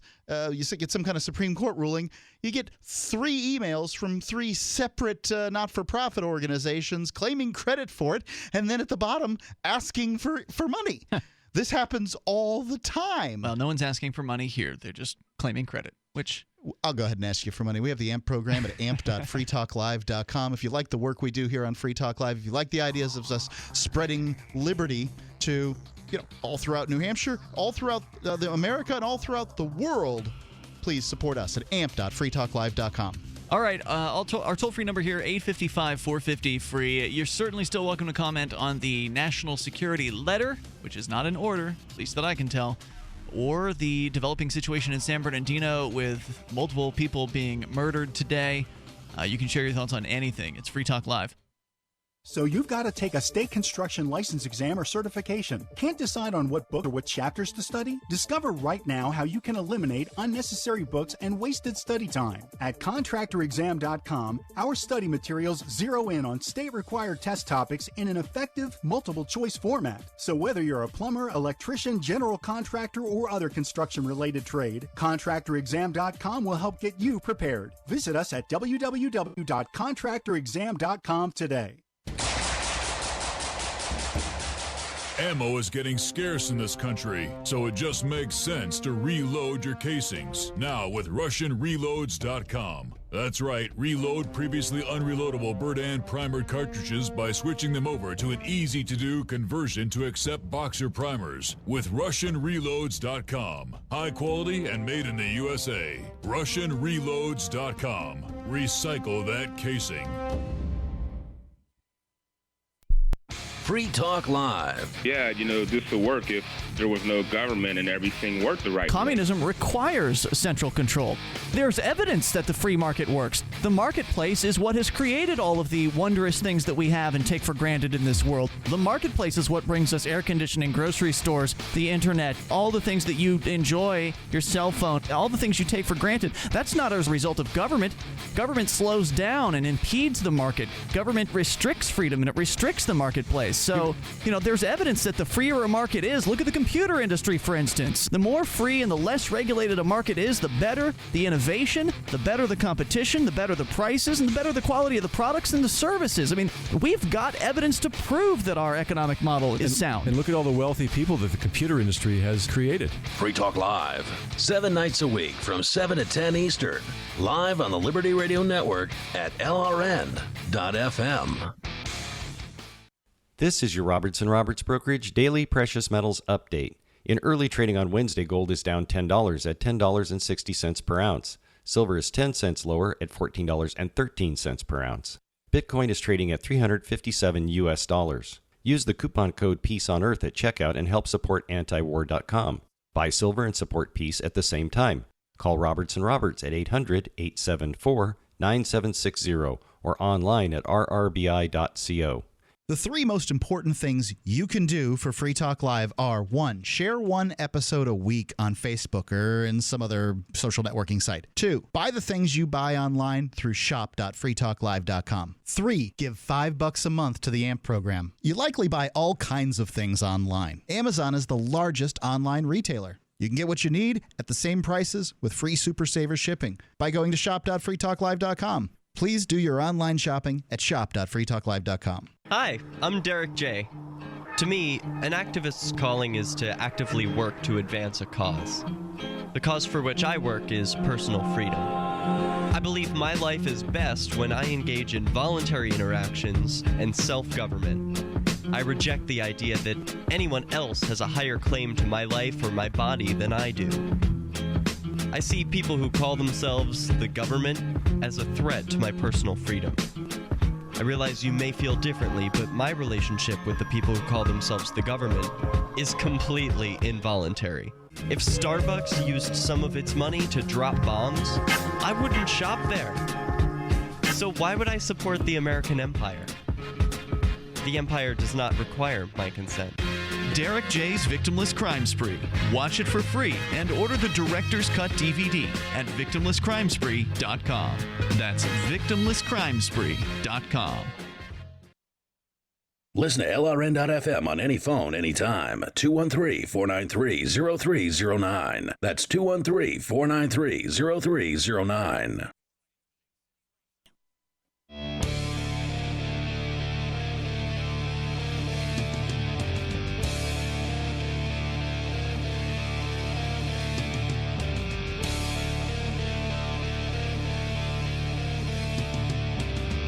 This is Free Talk Live. You may join us here toll free at 855-450-FREE. That's 855-450-3733. We've got Skype at Skype, username LRN.FM, and we've also got really ugly sweaters for the holiday season. Darn hideous sweaters, I'd say. We got them from tipsyelves.com. Because ugly's cool now. Well, it will be the talk of your Christmas party, I can assure you. I can't wait. I'm taking mine down to Florida for our Christmas Eve celebration, and it's these are pretty warm, man. Yeah. You gonna wear this in Florida? Well, it'll be inside at night, cool. Okay, yeah. If there's air conditioning, then. I don't think I'd wear anything under it in Florida. Like that's a nice sweater. I was. You got to wear something under a sweater. Yeah, I guess you're right. Yeah, otherwise it's just not gonna be terribly comfortable. Okay. So anyway, they're awesome. I love them, and the quality's great. But like I said, you're going to be the talk of your Christmas party. It's Tipsy Elves is the brand. Yeah, if you go to tipsyelves.com and upon checkout, you can save 20% off one of these hideous sweaters. Excellent. Yeah. And actually, Daryl, our co-host, I think he got the best one. He has the ones that, it's sort of a regular sweater with the reindeer on it until you realize, those reindeer are having sex. Go to tipsyelves.com. Use our coupon code FTL to save 20% off, and you will be the life of the party. You will be talked about. tipsyelves.com, coupon code FTL. All right, toll-free number, 855-450-3733. We've got Skype as well. It's Skype username LRN.FM. We were talking about the situation with the national security letter, which seems to be a bluff. It seems like the government has been sending out bluffs to people, and folks don't have the legal expertise to really be able to figure this stuff out. And I'm by no means an attorney or anyone who has any training in reading the law. I hate reading statutes. I find it just difficult generally, but I've done enough of it now to where I can at least have some general idea of what it is I'm looking at, and it wasn't too hard to discern from the contents of this national security letter that we actually got to read here, because a guy was, a judge ordered that he could release it now publicly. It may be the first one that has been put out there. I'm interested in knowing from anybody else if this has ever happened previously. This was in courts, tied up in courts for more than a decade. 11 years is what it took for this to happen. And, maybe one of the reasons why the judge ultimately let this out was because there was no prohibition on him letting it out in the first place. It just sounds like that there was a prohibition on letting it out because that's the way the national security letter was written. But when you actually look at the U.S. code that it's supposedly based upon, you can see that the letter itself is deficient. It doesn't meet the requirements of the code for it to be the real deal that would be undisclosable, because one of the requirements is that the letter should have a notice that there's judicial review available. In that, if we're telling you, Mark, let's pretend you're the communications provider here that has received the national letter. I'm the internet service provider? Yeah. Okay. If we're telling you, Mark, that you cannot reveal this letter, the fact that you've received it at all, to anyone, then you have to have a right to judicial review of that. There has to be a notice in the letter informing you, okay, you can't reveal this, but you have a right to judicial review of the letter. But doesn't say that. It says nothing about that. The law specifically says that they must inform you of your right to judicial review, and they do not do that in the letter. Therefore, the letter, from the standpoint of the law, is null. It is, as they say in the letter, it is a request. It is a request sent under the color of law with all kinds of threats involved that are completely empty legally. And frankly, I think people making empty threats generally, right? If I wrote you a letter and said, if you don't jump up and down on one leg and yodel Yankee Doodle Dandy to my satisfaction, I will put you in I will come to your place of business armed and take you away and put you in a cage for as long as I wish. That's going to be a felony charge. That's a felony criminal threatening charge. But right the there. FBI never gets charged with felonies because they simply can't be, right? That's true. The FBI can lie to you as well, and by the way, this was an attorney, not even an FBI agent that I could tell. Not a special agent, but I mean, he worked for the FBI. It didn't even say FBI in the signature area. Maybe it was some sort of division of the FBI, but it didn't say anything about that. So anyway, we've linked to the actual the so-called national security letter. That's on our Facebook and Twitter. I put a link to that there. I also put a link to the actual section of the code. Do your own interpreting here, okay? Because everybody's interpretation may be different. I don't know. But it looked pretty clear to me. Mark, I read it to you. It sounded pretty clear to you as well. So it sounds like the federal government has bluffed over 100,000 times in this, 2-year period. So who knows how many of these things have actually been sent out in the last 11 years. The stats we saw was that there were 54,000 of them sent in 2004 alone. You added 2005 to that, and I think it was like 120-something or maybe more than that. So let's just say there's been several 100,000 of these letters sent out over the last decade. And I suspect that the supermajority of them were written in a very similar manner, designed to intimidate you into obedience. And I would suggest to anyone that receives one of these letters, go ahead and compare yours with this one here and see if the wording is similar. See if it has the required judicial review notice in it. See if it meets their own laws, their own code. And if it doesn't, then it's not what it claims to be. It's just them trying to intimidate you into doing what they want you to do. Now, if you want to go ahead and be obedient to them, that's your choice. You are certainly free to do that. Personally, I'm not interested in helping the FBI. I'm not. They hurt my friends. My friend Rich Paul, who's a regular co-host on this program, went to jail for a year of his life. And it was because of the FBI that he did that. FBI agent Phil Christiana has been investigating the Free State Project for more than a decade. And he went after our friend Rich and our co-host, and they arrested him on marijuana distribution charges, which normally wouldn't involve the FBI. Right. Generally, you're not confused. Selling a quarter pound of marijuana in a hotel room in Keene, New Hampshire, generally is not going to involve an FBI investigation. the FBI agent was involved because he wanted to get access to the Keene Activist Center. He wanted to know what was going on in the liberty activist community here in New Hampshire. And he wanted to use the threat of jail time held over Rich's head to intimidate Rich into becoming a snitch for the FBI, an undercover agent, an informant for the FBI. He wanted Rich to wear a wire into the Keene Activist Center.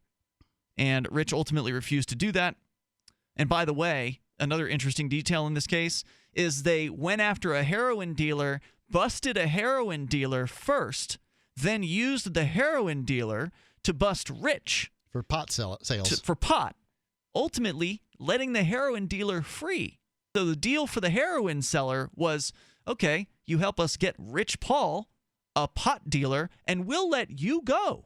You don't have any charges after you help us bust Rich. Now, he had to testify at the trial against Rich, so we all got to find out who he was and see what his name and face looked like.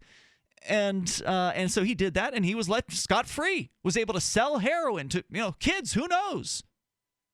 So, they let a heroin dealer out to go after Rich, to ultimately try to get Rich to turn against his activist friends, like as though there was some sort of violent plot going on here in town, which certainly wasn't happening. So there would have been, they wouldn't have gleaned any interesting information from having Rich hanging out in the Keene Activist Center with a wire. But Rich, nonetheless, refused to go along with it, so they prosecuted him as hard as they could. And then the FBI agent perjured himself on the stand. What was the perjury? What was it that he lied about on the stand? I don't remember, Mark. You'll have to ask Rich that question specifically. I was there. I witnessed the trial. I recorded the video, but just doesn't come to mind. I don't remember that particular detail, but it was outrageous. And did it have something to do with him not asking Rich to wear a wire, or? I don't remember, Mark. You'll have to ask Rich. I'm sure he would be able to give you a play-by-play breakdown of how that went down. But he absolutely told a lie, and he got away with it. But if you lie to the feds, you'll get arrested on a felony charge like they did with Martha Stewart.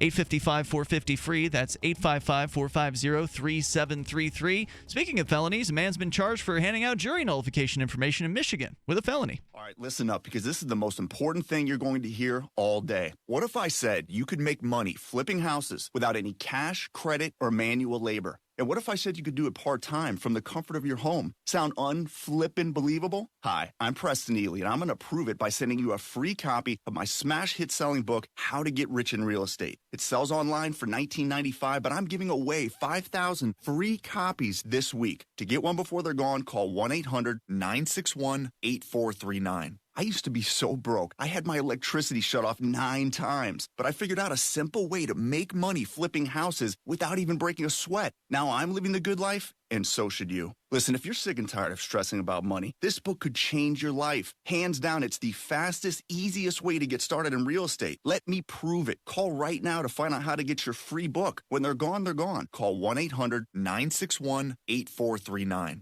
1-800-961-8439.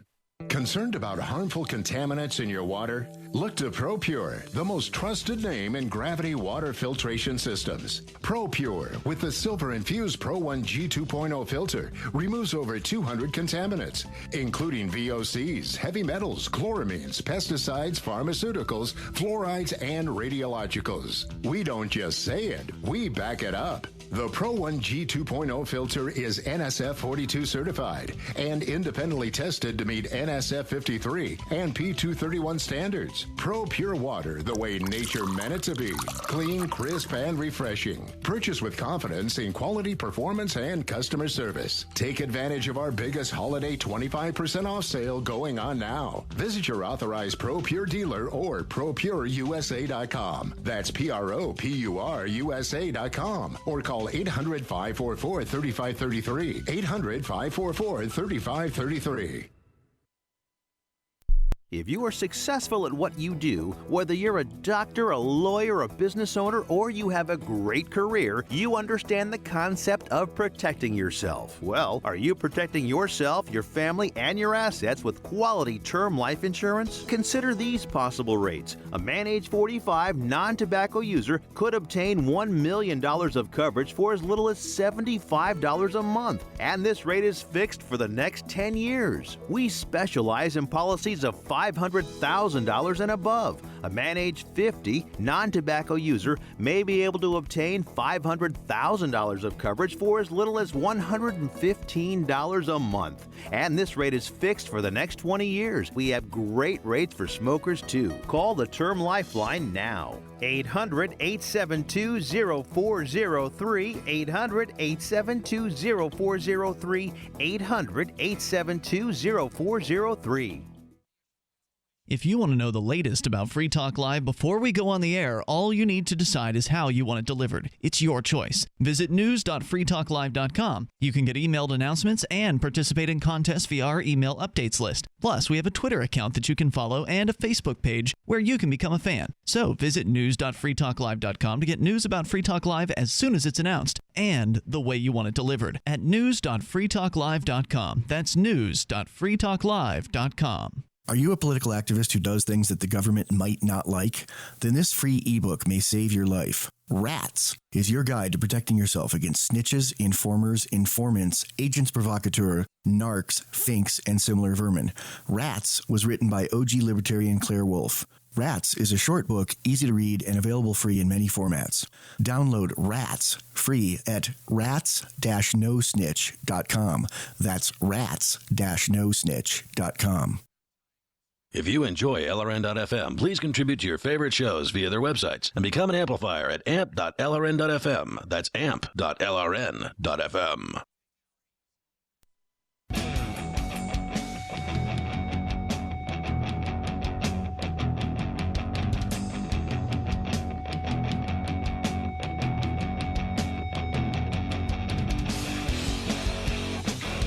It's Free Talk Live.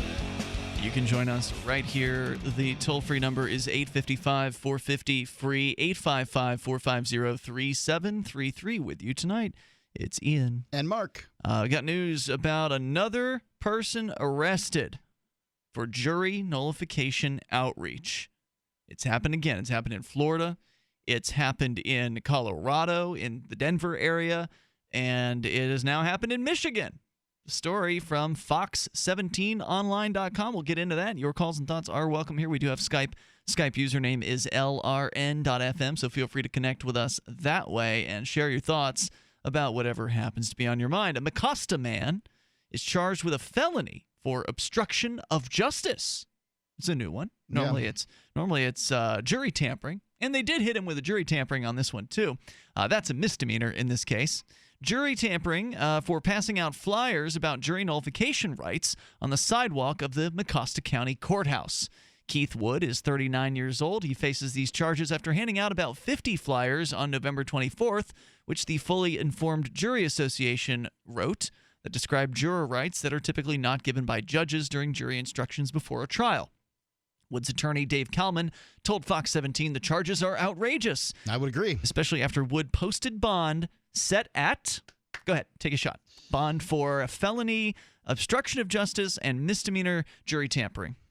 Well, obviously it's going to be high because of the tone of your voice. I'm going to say $100,000. $150,000. That's outrageous. Obstruction of justice is a 5-year felony with up to $10,000 in fines. And attempting to influence jurors is a 1-year misdemeanor with fines of up to $1,000. Woods told Fox 17 he was speechless. Woods said, when he, the judge, told me the bond, again, I was speechless. A $150,000 bond for handing out a piece of paper on a public sidewalk? Speechless, he said. Woods said that he charged the $15,000 to his credit card to post the bond. So he used a bail bondsman on that one. Oh. Kalman said he will fight for all of Wood's bond to be returned and called these charges an attack on free speech. Yeah, he's right. He said it's just a blatant, illegal, improper use of government power to squelch a person's constitutional rights of free speech. That's what this is. There has to be pushback, and judges and prosecutors and people need to know you cannot squelch people's free speech rights and get away with it. Wood said he was motivated to... Yes, they can. They can absolutely do that. If this judge gets overturned at some point or another, what bad is going to happen to him? Is he going to go to jail? No. Is he going to have Probably to pay won't even be dethroned from his judginess. $15,000 on his credit card to pay a bond for $150,000? I can't put $15,000 on a credit card. How many people have that kind of limit on their credit card? I've had that kind of limit on cards before. Yeah, sure. Okay. I mean, I don't have to request that kind of limit, right? I was given at one point my credit card in the past, I auto got an increase, and then at one point I requested an increase because when I buy the satellite time for LRN.FM, that comes in a chunk of several $1,000s, and I needed to be able to do that, and I didn't have room on my card, so I had a specific reason for wanting to do it, but I'm still not $15,000 on a credit card. How common is that? I don't know how common it is. I haven't asked other people about their credit limits. Yeah. Wow. Anyway, I think I interrupted you there. No? I don't think so. Anyway, back to the story here. He said he was motivated to educate the public on jury rights knowing of an upcoming Mecosta County trial. He said, quote, "It's not illegal to fully inform jurors. It's just that judges don't do it anymore. To me," he said, "I feel like the justice system would be much better off, and we the people would be much better off if jurors were fully informed again." And I happen to agree. In fact, I engage in similar activism here in Keene, New Hampshire. We're going to be having one of these jury outreach days coming up in less than 2 weeks when our friend and co-host James Cleveland, who is on our Friday night shows with us now, will be facing a charge of, I believe, disorderly conduct and resisting arrest for recording video of state police conducting an investigation at a scene with a suicidal man. So I will be handing out jury nullification information out in front of his trial, just as I do on a monthly basis whenever it is that they have these various different jury trials. There are now at least 6 counties in New Hampshire, and New Hampshire only has 10 counties, so that's majority of the counties in New Hampshire that have this activism going on a regular basis. Some counties do it twice per month, some once per month. This is a once per month county here in Cheshire County. But we got them covered, man. And the only issue that I've ever had is when the cops came out and told me to stop opening the door for people. I then opened the door for the police when they went back inside the building and ignored their advice.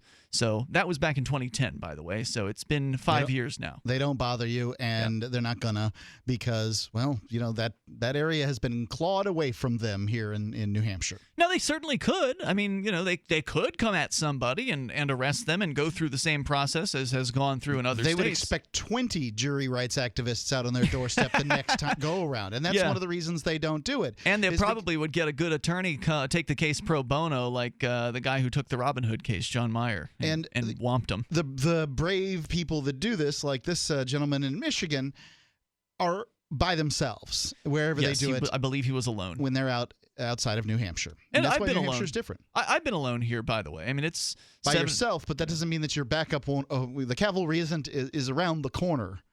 Yeah, most of them are asleep, though. It's like 7:55. I'm not saying they're going to come at that moment, Ian. Many times one has to wait for the cavalry. Yeah. So the pamphlets, again, explain what jury nullification is, and that is your right as a juror to judge the law itself. You get to decide as a juror if a person is not guilty, even if you think the law is bad. You can say that person is not guilty. Even if the evidence is crystal clear, that person had 20 pounds of marijuana and they got caught with it, and there's no doubt that they knew that they had it, you can still vote not guilty because you think the war on drugs is bad and marijuana should be legal. So you get to decide as a jury. That's what jury nullification is about, and that's why it's such a threat to the state, because ultimately it allows the jury to essentially overturn the law in that instance. It's not going to nullify the entire law forever. Just in that one case, it nullifies the application of that law to that particular defendant, and that means the state's going to lose if the juries start nullifying things. And that's what we've seen happening in Colorado. There was a news story recently. We didn't really cover it in detail on the show, but I think it got a mention about how juries in Colorado have been nullifying the cases of people who've been arrested for DW pot or whatever you call that, driving while under the influence of cannabis.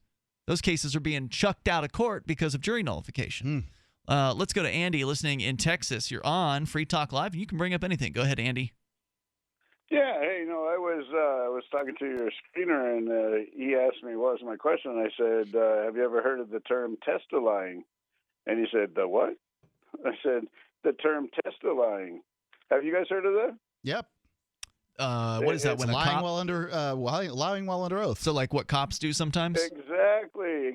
Alan Dershowitz, back in the late 90s, 1998, I think. Don't quote me on that. But he went in front of Congress and told Congress that the number one felony committed in this nation is Testilying by cops. And most of it is to cover up drug busts and stuff, and the rest of it is to cover up their indiscretions. They screwed up, so they just write something down in their police report, and that's the real big problem here in the United States, is that these police reports are believed. Now, I've been arrested by a cop before who had over 300 pages of complaints against him, but he only got busted for flipping 2 people off. He got reprimanded for flipping 2 people off, but he'd been from tasing people to spitting in people's faces, and nothing was reprimanded on this person. And so it just really bothers me. Testilying is a big thing. Alan Dershowitz was right. He's from Harvard. These people, they lie to cover their indiscretions. And the problem is that the jury has a problem believing the person who's brought up on trial. Yep. Because they're feeling like the court is not going to bring somebody up on trial that doesn't deserve to be there. And they do. They do it all the time. They bring people that don't deserve to be there all the time. It's true. And it's just past a joke. And the Testilying is the worst because people are going to jail for false testimony. These guys, it says right on the bottom of I've been a pro se defendant before where I've defended myself.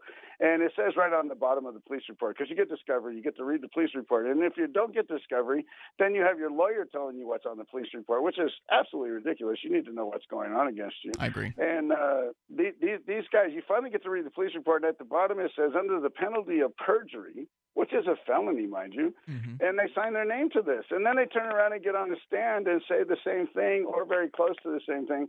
And in my particular case that I had, I was able to show that the particular cop was lying straight-faced from it, and he still didn't get nothing done. Of course not. Because they're not under the prosecutor isn't going to run out to go and get his cop friends. They're not even if you can prove that the cop lied on the stand, the prosecutor isn't obligated to bring the charge. Thanks for the call, Andy. I appreciate it. He's absolutely right about that.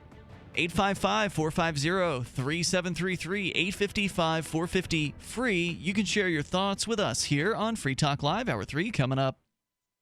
Currency is too important a thing to be left in the hands of government bureaucrats, especially when billions of dollars can be created with the swipe of a pen. Overstock.com supports the cryptocurrency movement because it returns the power of an inflation-proof money to the people where it belongs. Did you know that you can use Bitcoin to pay for anything Overstock.com sells while enjoying free shipping on orders of 0.211 Bitcoin or more? If you support freedom in the cryptocurrency movement, you should support Overstock.com. Are you searching for your soulmate? Someone you can trust, who will never betray you? Or cooperate with the NSA? Stop searching. With EasyDNS, you found a keeper. EasyDNS does it all. Domain names, web hosting, and managed WordPress hosting. EasyDNS stands up for your internet freedom. And with servers in Canada, they do not cooperate with the NSA. Go to EasyDNS.com. You'll love their services or get a full refund. They guarantee it. And they accept Bitcoin. That's EasyDNS.com. If you want to move to the free state and you're looking for some real estate. Oof, I think we've all had enough of that jingle, don't you? If you're going to invest in property in New Hampshire, it just makes sense to support a Liberty-friendly realtor. Call Mark Warden of Team Porcupine Real Estate for investment property or rentals in the Free State. Or visit his website. Come on, you know it. PorcupineRealEstate.com. Here's a chance to do a little activism while you're cruising Facebook, Twitter, or Google+. Between the LOL cats, the recipes, the hot girls, and the inspirational sunrise memes, Free Talk Live's posts pass by your newsfeed. Like them, comment. It gives us more exposure. If you don't see our posts, click like at facebook.freetalklive.com and then hover over it to click Get Notifications. It's an easy way to spread the ideas of liberty a bit further. I know you're busy, but you can spare that 1/10 of a calorie it takes to click on something. Facebook.freetalklive.com. You're listening to the live edition of Free Talk Live. Hour number 3 is next after the news here on the Liberty Radio Network at LRN.FM. From Keene in the Shire, the Liberty Media capital of the world, this is Daryl W. Perry, host of FPP Radio News for Wednesday, December 2nd, 2015. Silver is trading at $14.07 per ounce. Gold is valued at $1,061 per ounce. And according to BitcoinAverage.com, the average price of Bitcoin is $354.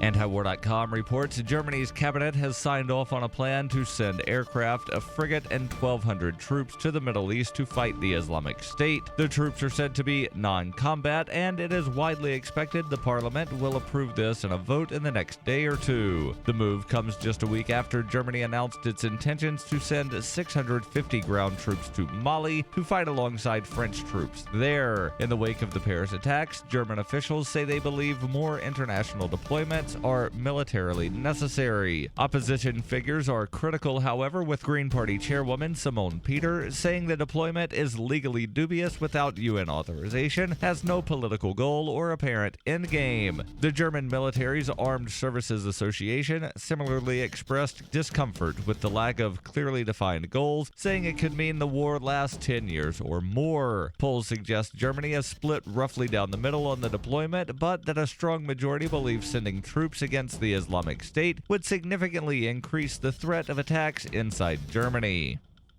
If you're fed up with the government running every aspect of your life, but you're not listening to the Lava Flow podcast yet, what's wrong with you? Go right now to thelavaflow.com/listen. The Lava Flow podcast, channeling the flow of information to the libertarian, anarcho-capitalist, voluntarist, and agorist community. Subscribe today using any podcatcher at thelavaflow.com/listen, or just go back to sucking up to the government. The Lava Flow podcast, striking the root every episode.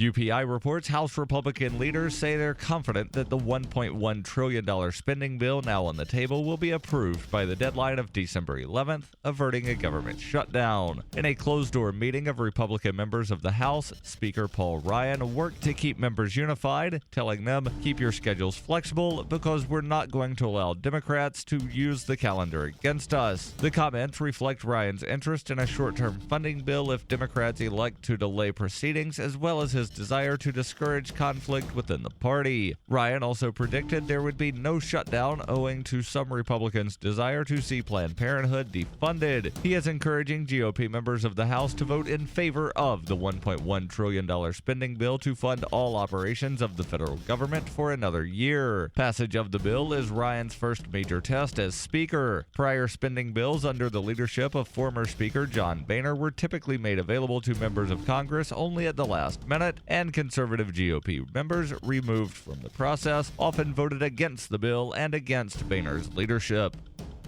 For nearly 40 years, Roberts & Roberts Brokerage has been a trusted source for buying and selling precious metals like gold and silver. They also take Bitcoin for precious metal purchases and have permanently removed the minimum purchase amount for all orders paid in the digital currency. Call Roberts & Roberts today for knowledgeable advice on buying and selling precious metals and a forward-thinking approach to new technologies. 800-874-9760 or visit online at rrbi.co.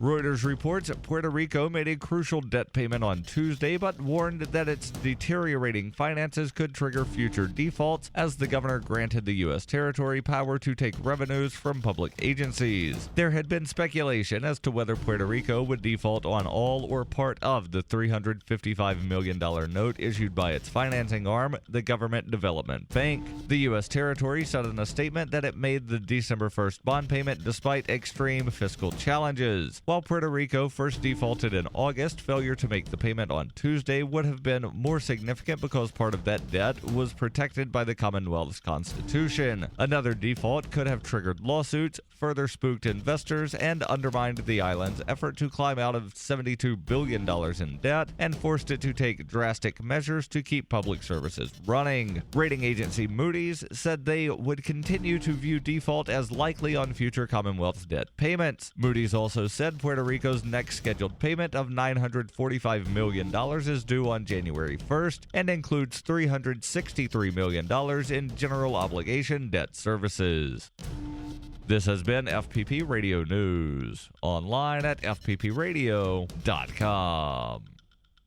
This is the Onion Week in Review. In a landmark 5-4 decision issued this Wednesday, the Supreme Court ruled to allow Americans to cram cash directly into politicians' mouths. The ruling, which effectively eradicates former prohibitions against stuffing checks and stacks of $100 bills straight down the throats, ears, and other orifices of presidential and congressional candidates, is expected to fundamentally alter the ways American politicians have large quantities of money shoved right into their bodies. In football music news this week, the 1985 Chicago Bears reunite to record their first new material since the Super Bowl Shuffle. The group says the new material will be darker and more introspective than its Shuffle-era work. And in this week's op-ed pages, a man asks why, if God exists, doesn't he throw us like a really sweet party? In other news, an increasing number of men feel pressured to accept realistic standards of female beauty. FedEx confirms that more than 600,000 people try to mail themselves each year. And a recovering alcoholic doesn't need friends to have a good time. This is the Onion News Network.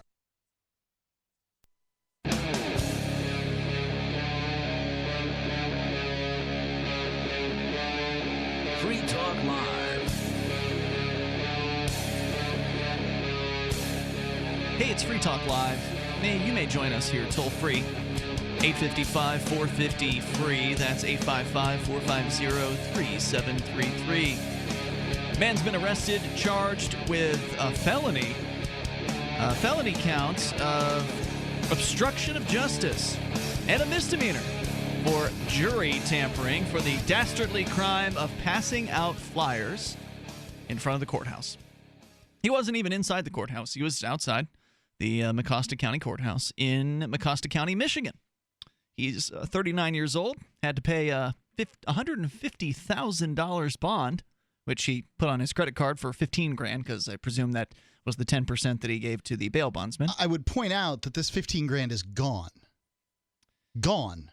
Yes. This man who was simply passing out information to inform his friends and neighbors about their right, a 1,000-year right of juries to find a defendant not guilty if they disagree with the law, has had to pay $15,000 that he will not get back to a bail bondsman to get out of his $150,000 bond. There is one confusing thing here, and that is that his attorney says that he will fight for Wood's bond to be returned, all of Wood's bond to be returned. So if it was paid by a bail bondsman, then the bond would go back to the bail bondsman. Yes, I don't know the specifics, though. Yeah. If for instance, a bond was returned to the bondsman, then there may be some provision where you get some or all of your money back, if that makes sense.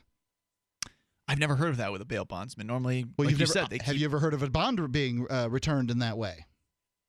No. So like I said, I don't know what that means when the attorney says that. But anyway, we can get back into the story here. You can share your thoughts as well on the issue of jury nullification and the outreach process, which has gotten a lot of people in some hot water and several people arrested over the years at various different locations. Thankfully, not here in New Hampshire, where it happens regularly and we are unmolested by the police. You used to hand out flyers at the courthouse. Was it jury nullification flyers? In Florida? Yes. I did jury nullification once or twice in Florida before I left and moved to New Hampshire as part of the Free State Project. Let's go to David in South SF, San Francisco. You're on Free Talk Live. Hey, David. Hey, greetings. Well, you know, I wanted to raise the issue of unprovable budgets as it ties to this. Out here in San Francisco, we were involved with the jury nullification when it came to some really obvious miscarriages of justice from the courts. And you know, for example, the Bicycle Coalition, when we used to get 150 people arrested every Friday night as part of the early critical mass. And the idea that the cops were making a huge amount of overtime stealing our civil liberties. They're making money taking away our rights. What was this Bicycle Coalition thing? Oh, well, you know how there are bicycle trails all over America now? Yeah. Yeah. I mean, it started out with some people who had guts enough to get 500 bicycles in rush hour traffic in the financial district. And so the cops would arrest everybody. But in fact, this nation has saved huge amounts of emphysema costs and hit and runs and all sorts of different things by putting in bicycle tracks, right? So, the idea that it took courage enough to get arrested and to do it month after month, that we finally got billions of dollars worth of economic shift made. So those bike trails are, they take less maintenance and they produce more success. So it's a very cost-effective thing. You got heavy trucks on a light road, you're going to just ruin it for everybody, right? So the idea that they have, engineering standards, and you have truck highways and you have car highways, and the idea that you have mass transit makes so much sense. Anyway, the unprovable budgets angle, though, what type of case was this one in particular, the jury nullification? Oh, are you asking what case he had come there to do the jury nullification outreach regarding? Yeah. See, I used to study personal injury cases for about a dozen years. I had to go county seat to county seat and study all these personal injury cases. And so when you get into these experts, there are crooked experts, like company doctors, and those guys get $250 an hour to lie and save hundreds of billions of dollars for polluting industries. Somebody that says that you're not going to get cancer from, some hazmat cigarette smoker, whatever. in the neighbor. Yeah, or hazmat in a midnight dump. I don't know the answer to your question, by the way. I'm not sure what the kind of case was that he was looking to do jury outreach on. But it ultimately doesn't really matter. I mean, it shouldn't matter what the details of the case are. You should be able to do this. Are you familiar with the concept of time and place, where they can take away your civil rights? You can't go stand in the middle of an intersection at 5:30 at night talking this, that, and the other. I mean, you're going to get hit by a car. So there was like time and place where for your own public safety, you're not allowed to dance in the street at rush hour. Yeah, that doesn't apply here. Yeah, and so so time and place is appropriate only in certain things. And I would think, was this guy an expert? Was he a participant in the case?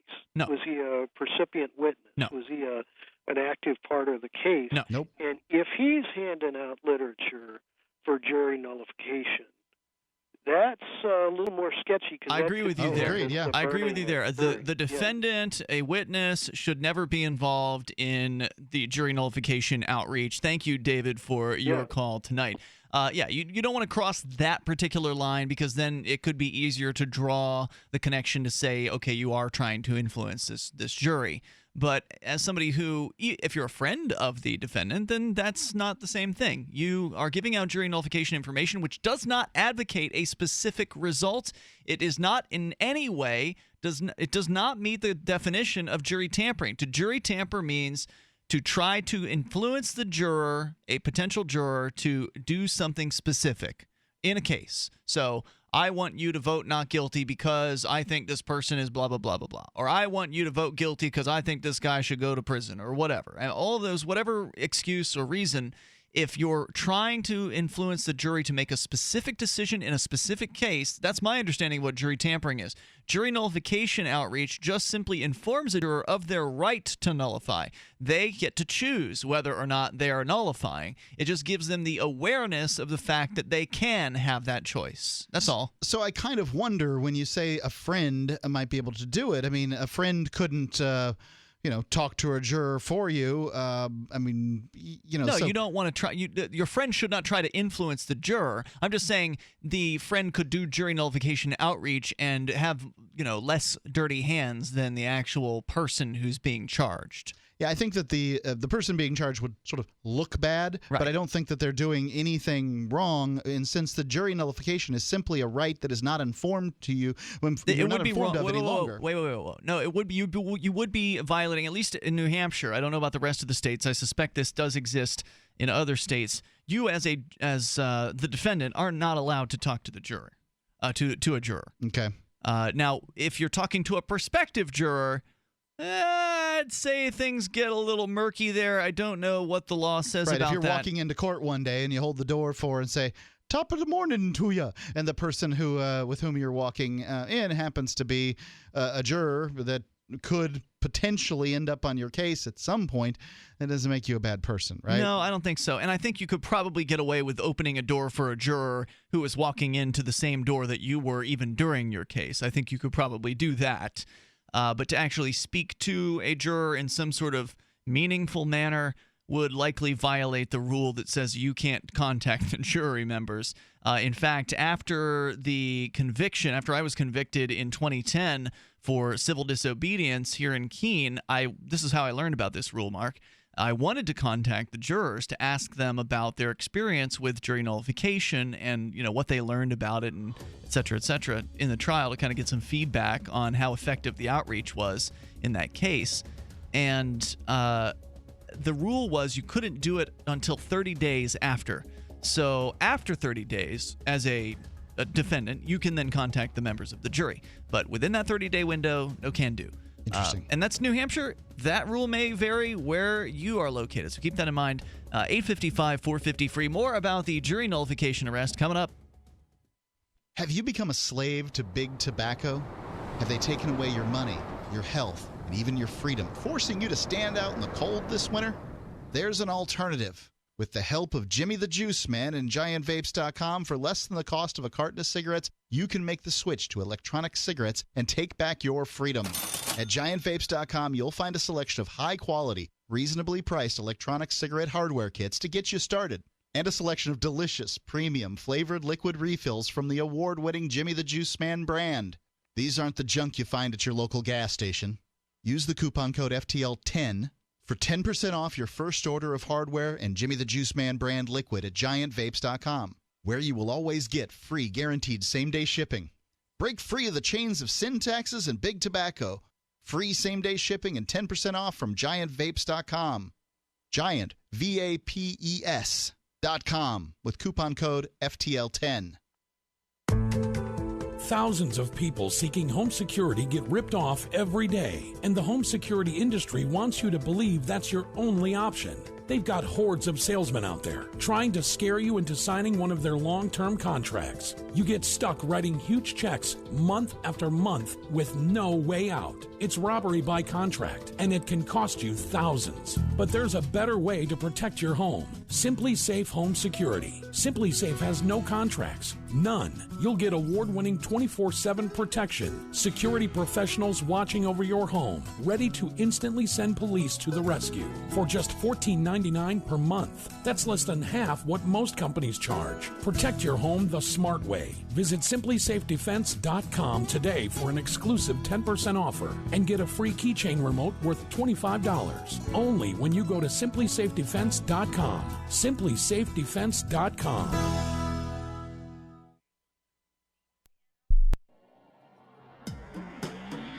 Free Press Publications is an independent, alternative media and publishing company founded in June 2009 with the mission of ensuring a free press for the freedom movement and is committed to spreading the message of peace, freedom, love, and liberty.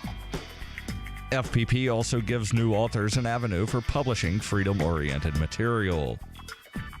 FPP brings you daily news and commentary on the website fpp.cc, as well as a daily 5-minute newscast, FPP Radio News, and weekly news, views, and commentary in the FPP Freedom Minute and Peace, Love, Liberty Radio at fppradio.com, and the monthly newspaper FPP News at news.fpp.cc.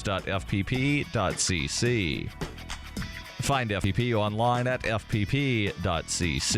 That's fpp.cc, as in Creative Commons. So you've heard all 3 hours of the latest episode of Free Talk Live, and you're still hungry for liberty-oriented audio content? Did you know that we have another 24/7 audio stream at LRN.FM? The Liberty Radio Network airs the latest episodes of some of the best liberty-oriented podcasts on the internet around the clock. In addition to recorded content, you'll also hear live shows like Free Talk Live, originating from our Keene, New Hampshire studio. So listen anytime at LRN.FM. That's LRN.FM. Are you tired of governments murdering people around the world? Stop using their money. There is an alternative. Bitcoin is a stateless, free market, non-political currency. Bitcoin cannot be inflated or controlled by any government. By using their money, you are helping the state. Stop doing it. You have an incredible alternative available now. Learn it, use it, spread it. Get started with Bitcoin at bitcoin.com. That's bitcoin.com. You can put the Liberty Radio Network on the air in your area. Visit broadcast.lrn.fm to learn how. Broadcast.lrn.fm.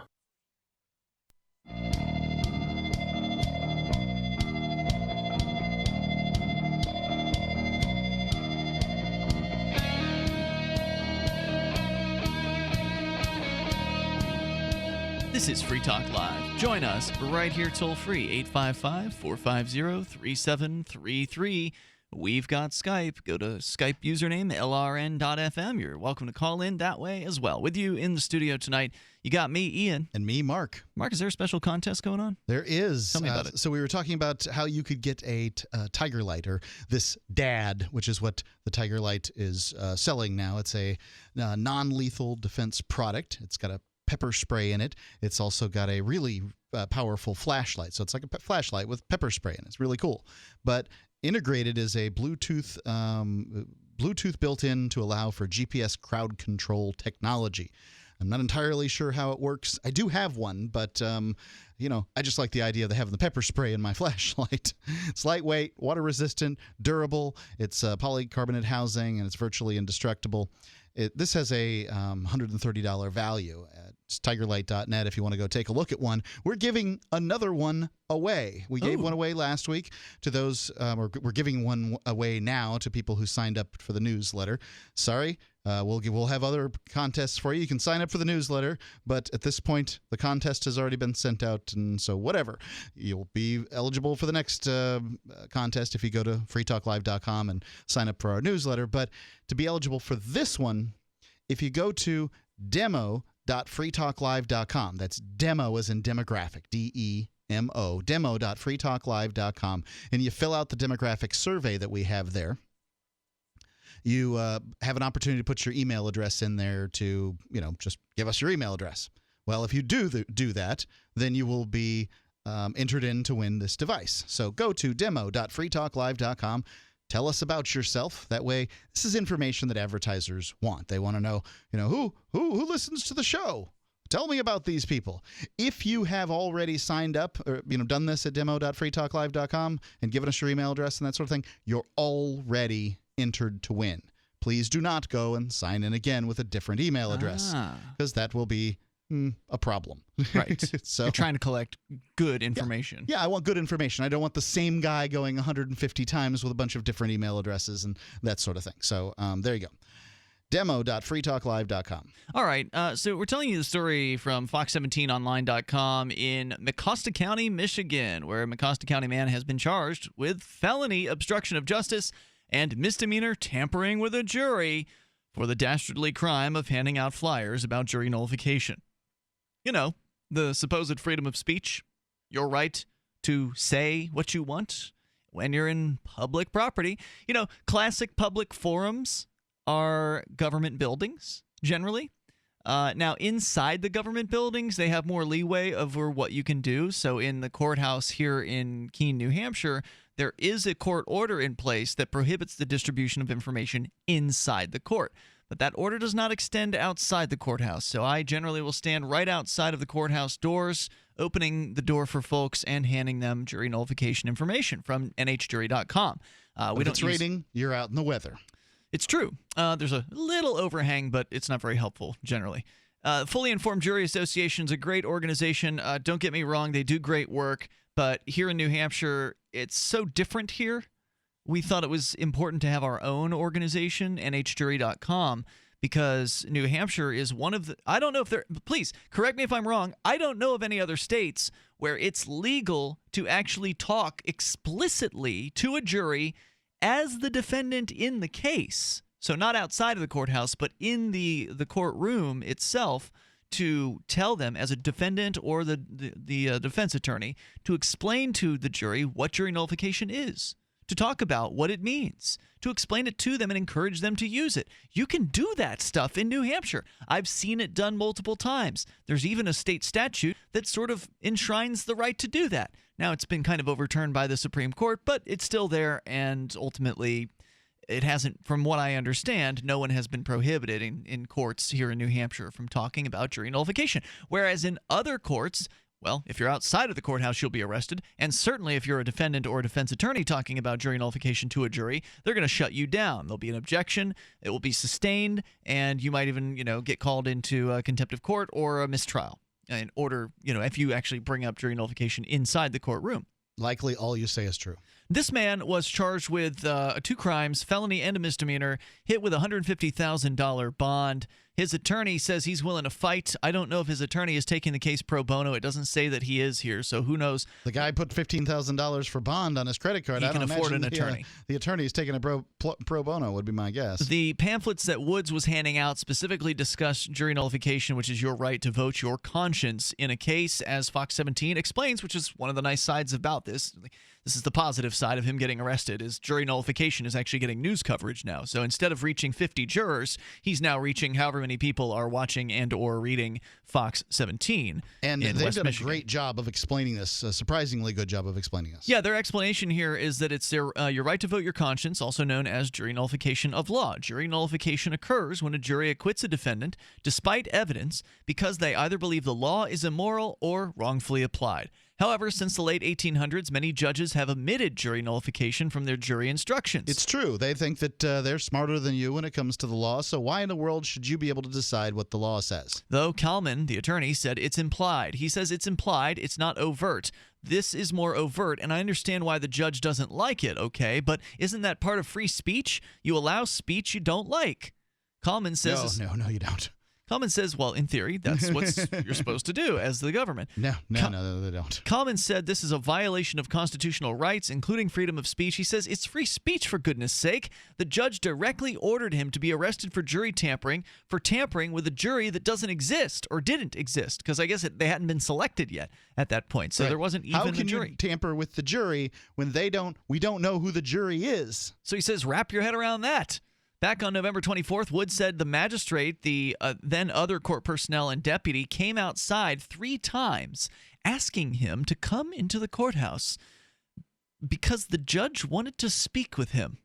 Woods said the 3rd time the personnel came outside, a deputy threatened to call Big Rapids police to arrest him. At that point, Wood went inside to speak with the judge, but was told he was not being detained. She, the courthouse personnel, wasn't being rough, but she was kind of corralling me, and she was touching my jacket. So I asked her again, am I being detained? And she goes, no, described Wood. Judge Jaklovic came out of his chambers. He looked at me. He looked down the hall. I didn't know who he was looking at, and then he looked back towards me and the deputy and then said, arrest him for jury tampering, said Wood. Wow. Fox 17 called the office of the Mecosta County District Judge, also the former county prosecutor, and those offices declined comment. Yeah, so this judge, if this is found, and we have seen a case where a judge, their order was overturned because it was clearly illegal. We've also seen a case where a man went to jail for 6 months for doing jury nullification outreach. We have seen Florida. that in Florida, not here in New Hampshire, but what we saw when that judge made an illegal order, and it was obvious, and it was on videotape, that nothing happens. Nothing happens to the government when the government, just goes beyond their own laws. Wood refused to take the plea deal Tuesday morning. His preliminary hearing is set for next Tuesday. He and Kalman went his charges dropped and are deciding whether to pursue a federal lawsuit. He said, quote, I truly believe in my heart of hearts I didn't do anything wrong. I didn't break the law, so they need to drop all of the charges against me. So as we learn more about this, and maybe you'll know before we do, let us know. 855-450-FREE. It's Free Talk Live. By now you know that wireless technology like cell phones do in fact pose dangers to the health and privacy of everyone. Block-It Pocket's wide range of products are unmatched in providing the protection you deserve. No scare tactics, just common sense. BlockItPocket.com offers quality American-made options to alleviate and eliminate these invisible dangers. Learn more at BlockItPocket.com or call 888-315-9618. BlockItPocket.com, enhancing health and privacy. So you've got to take a state construction license exam or certification. Can't decide on what books or what chapters to study? Discover right now how you can eliminate unnecessary books and wasted study time. At contractorexam.com, our study materials zero in on state-required test topics in an effective, multiple-choice format. So whether you're a plumber, electrician, general contractor, or other construction-related trade, contractorexam.com will help get you prepared. Visit us at www.contractorexam.com today. On Free Talk Live, we're bringing people to the ideas of liberty every day. From wrestling superstars like Glenn Jacobs. You guys really are having an impact, I believe. Like I said, a lot of where I am now is due to listening to Free Talk Live. You changed my mind on some very important issues years ago. To random people tuning in on the radio. I was kind of stuck in the left-right paradigm. I heard your show by chance on a Saturday night. From there, I went on, joined the Free State Project, and become an amplifier. So, I mean, that's really the reason why I amp is because I know that if it wasn't for you guys being on as many stations as you are, I never would have found the ideas of liberty. Your amp will directly change more lives by getting Free Talk Live in front of people looking for talk radio online and on the air. When you amp Free Talk Live, you get perks like access to the AMP-only Facebook group and AMP podcast. Visit amp.freetalklive.com.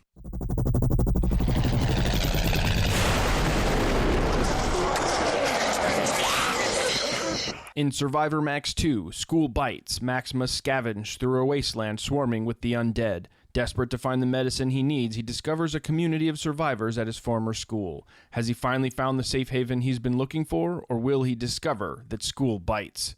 Look for Survivor Max on Facebook, read reviews on Amazon, and read Chapter 1 at survivormax.com. LRN.FM is proud to announce our official listening apps for Android and iOS devices. Now you can easily tune into our streams anywhere, anytime on your smartphone or tablet. Just visit apps.lrn.fm or search for LRN.FM in the Android or Apple app stores. Please download, rate it 5 stars, then share the link on social media, and let your friends and family know how you're listening to LRN.FM. Download it now, free at apps.lrn.fm. That's apps.lrn.fm. Every once in a while, you get information that's worth changing your life for. This is one such time. You can save up to and beyond 25% on all purchases at Amazon.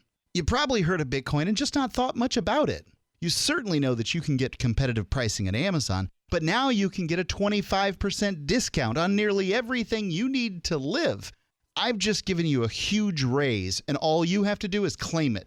You go to saveitpurse.com and open an account. Do this right now. Don't wait. Then you fund the account with Bitcoin. I know this sounds unbelievable, but at my house, we saved as much as 45% off of a new item on Amazon. This information is worth you changing the way you do things. Go to saveitpurse.com right now, get signed up, and cash in on the huge raise I'm offering you. 15 to 25% off of everything at Amazon through saveitpurse.com. It's saveatpurse.com. You can connect with the Liberty Radio Network via our Facebook page at facebook.lrn.fm. That's facebook.lrn.fm.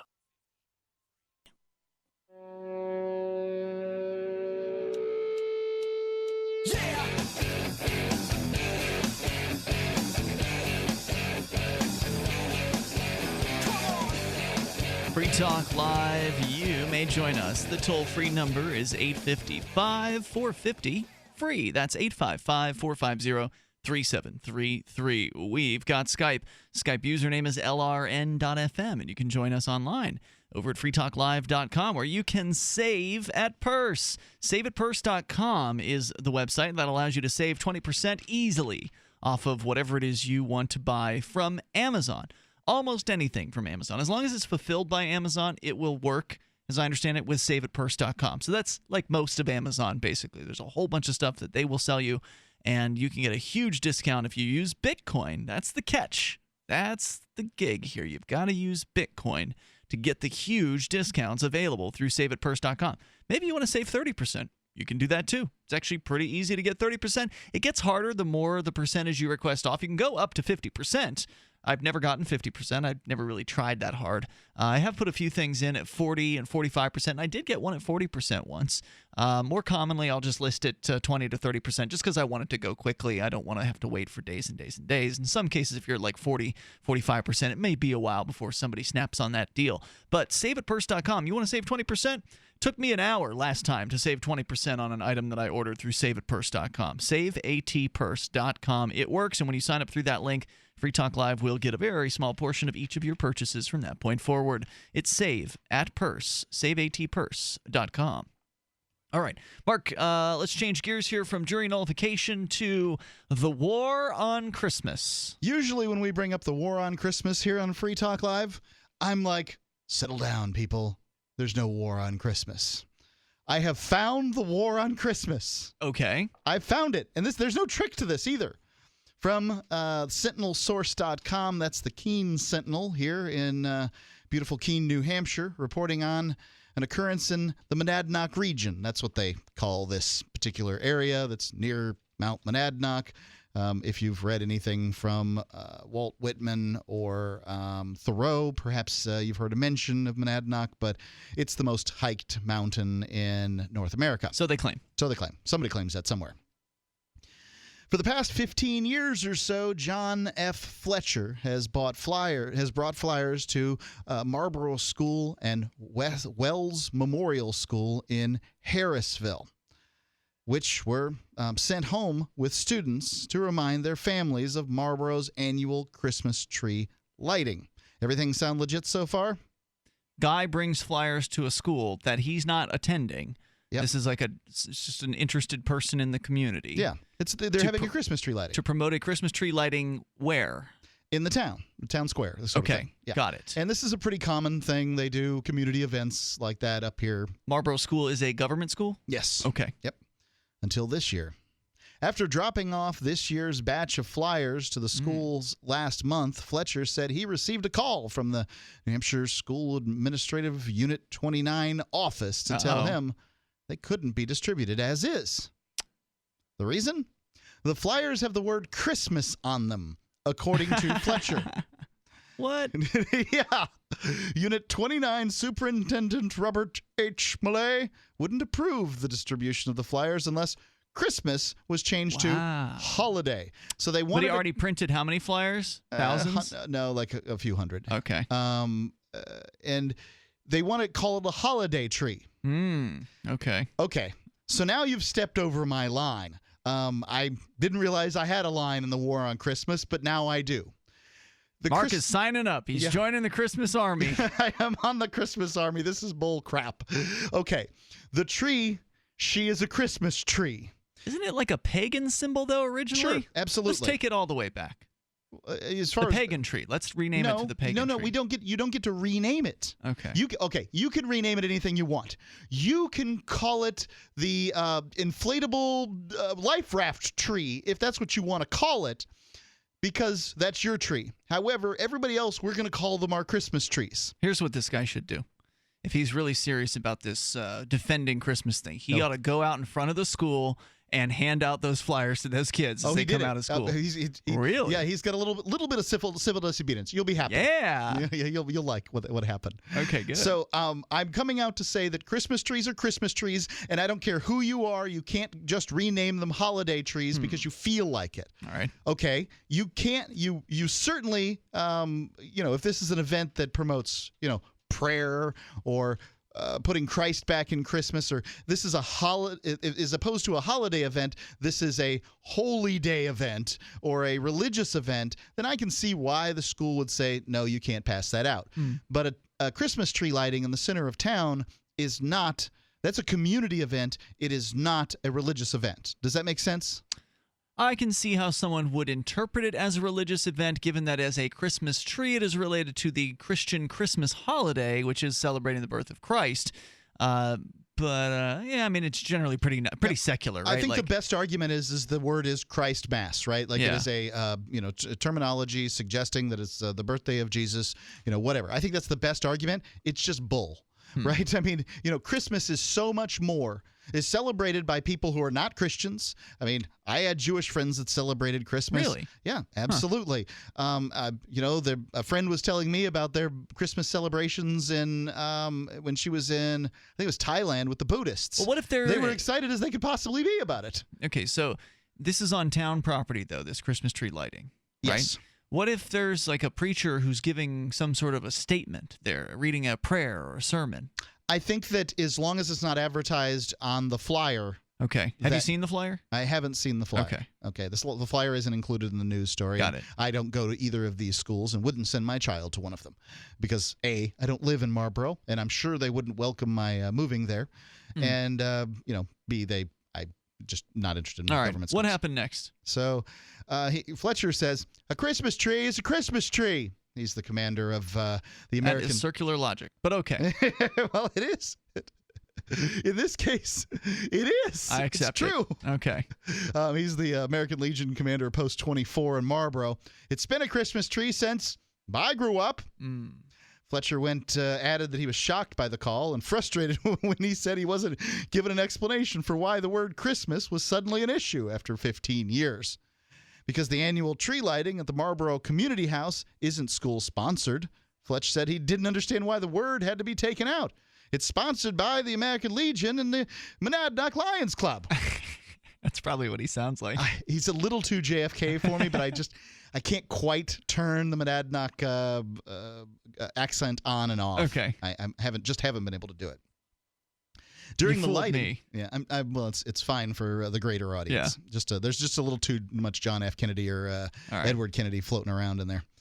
During the lighting, which will be Sunday evening this year, Fletcher, and a little plug for the lighting of the tree, Fletcher and his wife Noreen make an appearance as Santa and Mrs. Claus. Oh, okay, so he's big into this. Religious figures. Not really. No, not at all.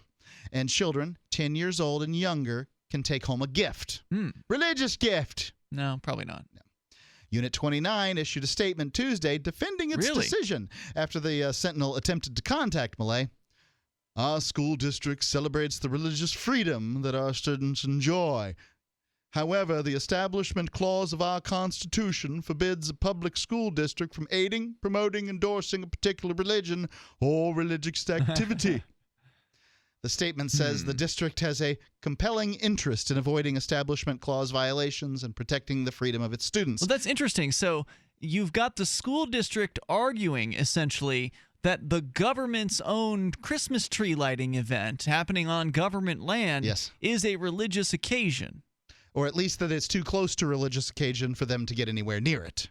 I suspect that if someone were to accuse the government of having a religious occasion in the city of Marlboro or the town of Marlboro, that the town of Marlboro attorney would disagree and make the arguments that you're arguing, Mark, that this is in point of fact a secular occasion involving a fir tree that happens to be called a Christmas tree. But this is it. They have given, here they have served up on a Christmas cookie platter these people's war on Christmas that they've been looking for so long.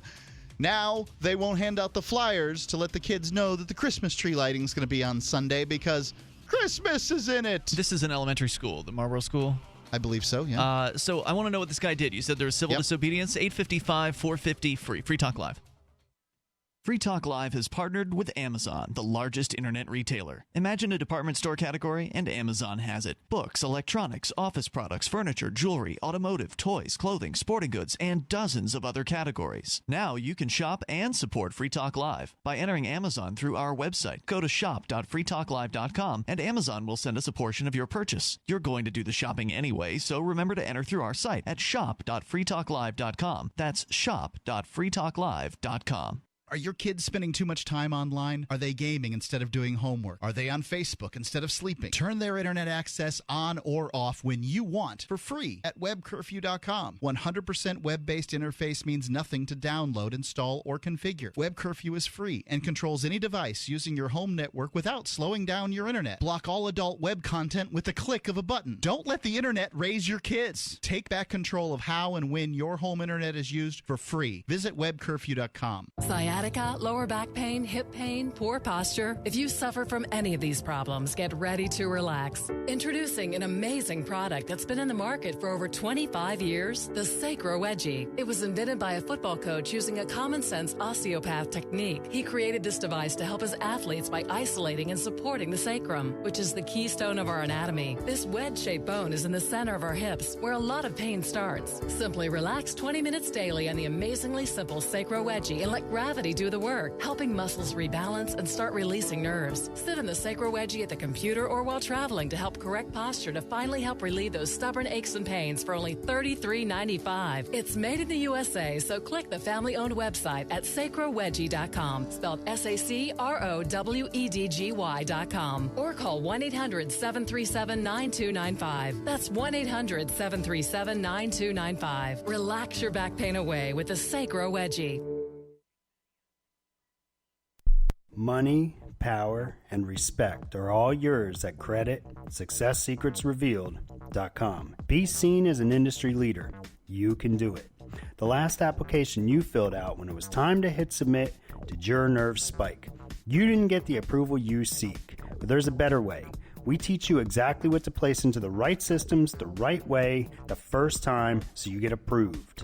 Get up to $100,000 in instant business credit. Many people will get cash on the spot. Use those two tools in your new corporate credit engine so you can walk into the bank and get your project funded today. It's all about today at CreditSuccessSecretsRevealed.com. Credit Success Secrets Revealed is explosive and ignites instant results. Dial 1-800-707-8719.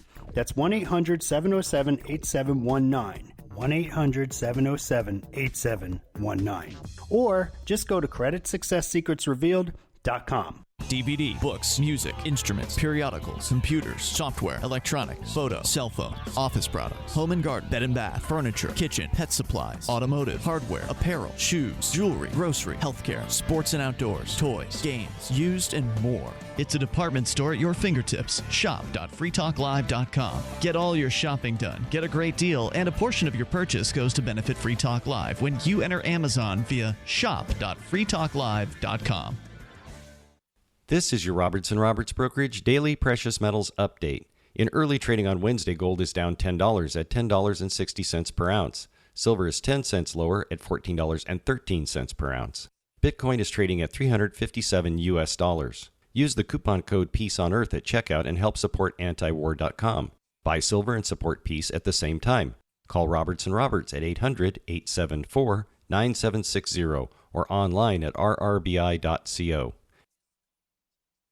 While our satellite channel is free to listen to, it's not free for us. You can help us cover our satellite costs with the chip-in on the right side of the page at lrn.fm.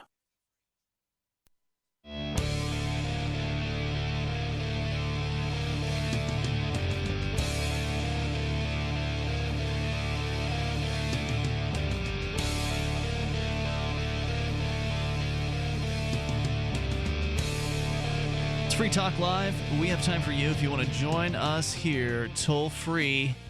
855-450-FREE. That's 855-450-3733. We've got Skype as well. Skype username is lrn.fm. We're talking about the war on Christmas, which, Mark, you're normally pretty skeptical of on Free Talk Live, but you believe you found an example of this. Shots fired.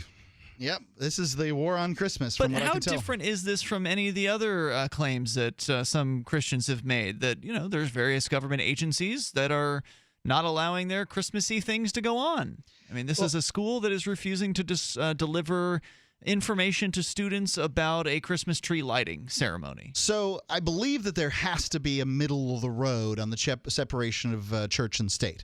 Like, for instance, and I've said this used this example many times, I'm not prepared to demand that the municipality of Las Cruces, Mexico, change its New Mexico, change its name from the Crosses, or San Bernardino, where this terrible shooting just occurred, change its name to Mr. Bernard or whatever it decides.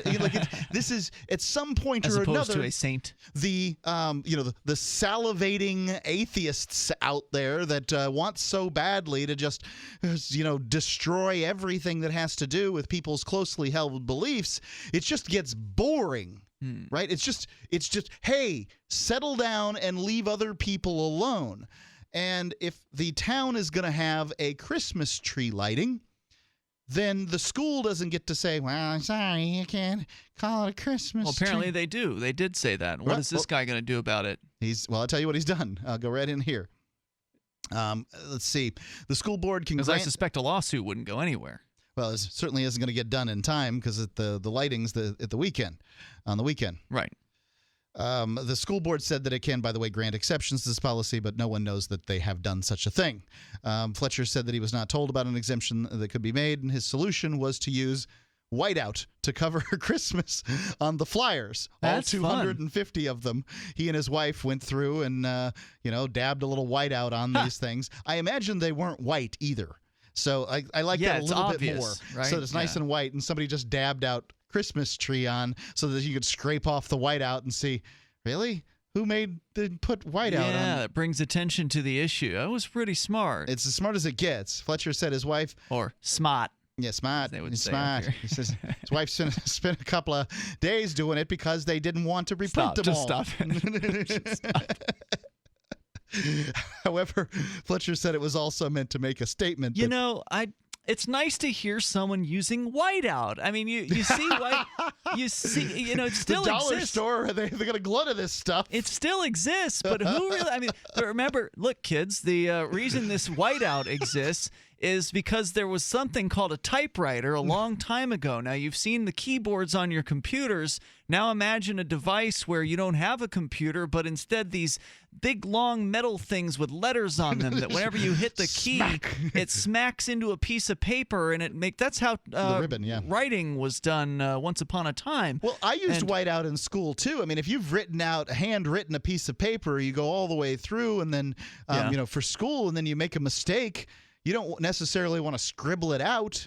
So whiteout might be an appropriate use in that circumstance. Usually erasers work for that, but not on pens, if you're in a son. pen. Yeah, true. Yeah. I mean, I don't remember the last time I used whiteout as an adult, outside of school. I'll bet you my mother has like a bunch floating around the house someplace. It's just nice to hear somebody breaking out the whiteout for a good purpose. I wonder how long they're good for. Does whiteout have an expiration date? I don't know. I bet this one they. It's probably one of those things that they put an expiration date on, but you really don't. It really doesn't expire. Well, that's my guess. I imagine it gets a little clumpy. Could be. Yeah.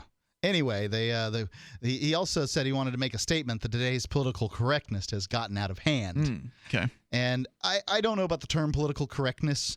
I don't imagine that the principal would say that the school there would claim to be a politically correct individual. So I don't think politically correct is a word that just applies to no one. No one will claim it for themselves. Well, it's whoever you don't like. They're politically correct. Look, did it say that the school accepted the corrected versions of the flyers? So I understand they did. Okay. As long as he removed it, and they wanted it to called a holiday tree, but I imagine you could just call it a tree lighting too. Yeah. So anyway, he says it's easier to offend the majority so long as you don't offend the minority. That's what it comes down to. I'm sure Fletcher is just like that too. Just a guess. Could be. So yeah, I mean, I found the war on Christmas.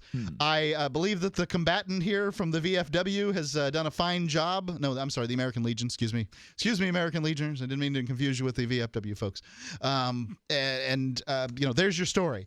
Free Talk Live is always accused of taking the side of the atheists, that we're anti-religious and all these other things. I believe that Christmas is a secular holiday that should be celebrated if people wish to by anybody who wishes to celebrate it, and they should be able to call it Christmas if that's what they wish. I have to disagree. I mean, it's clearly not a secular holiday. It is a religious holiday. What is religious about it? It's celebrating the birth of Jesus Christ. By getting a bunch of consumerist crap? There's no doubt eating a bunch of food? there's no doubt that some people celebrate it who are not necessarily Is Christian. Thanksgiving a Christian holiday? Because the people who celebrated it first were Christians, and I'm sure they said a Christian prayer over it. No, it's not. It's a holiday for giving thanks, because that's what it says that's what the name of it is Thanksgiving. It means thanksgiving to Jesus Christ, and you know it. I don't know. It's an American holiday created by people who settled the land because their religious beliefs were so marginal that they had to leave the country they lived in. I think this story is interesting because it shows two different perspectives coming from two government agencies in the same area. One is that the school board is saying you can't have this. It's an allusion to religion, and so therefore it is not allowed on school property. And then on the other hand, you've got the town government saying we are going to have this Christmas tree lighting, which they have one in Keene too. There's a big old tree that they drag out and put it in the central square here in Keene, and they do the same thing here. And so, it's not uncommon for these things to happen, but I think there's an inconsistency there. And I think that in order to be the most consistent with the separation of church and state, and I, am religious, I'm a minister in the Shire Free Church, but I also believe in the separation of church and state because I don't think that we should flirt with having the state approve a certain religion. And I think having a Christmas tree lighting does flirt with that. So I'm on the other side of this here, Mark. I mean, I can appreciate what this guy did as an activist, and I think that it was brilliant with the whiteout and everything like that. That was really, really smart stuff. But ultimately, there shouldn't be a government-sponsored Christmas tree lighting on government land unless you want to allow the Satanic Temple to come in and have a Baphomet ceremony of some sort on the same property, a week later or at the same time even. As long as they're willing to allow a true, full-on religious usage of that public property, then I'm fine with it. Wait a second.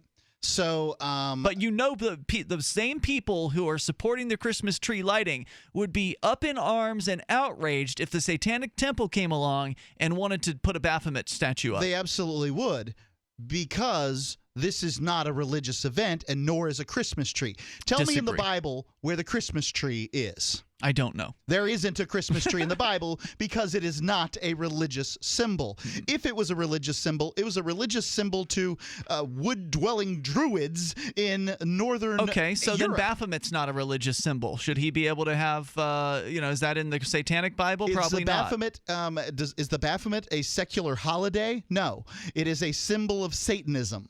So no, the answer is not. Actually, I don't know if it really is. But okay. The Satanists can participate in the secular holidays in town square that they wish to. So let me ask you this. Okay, how about hanging a bat? Wait, Let me ask you this. Okay. So the town decides to put up candy canes on the light posts. Yeah. I've seen this done many times.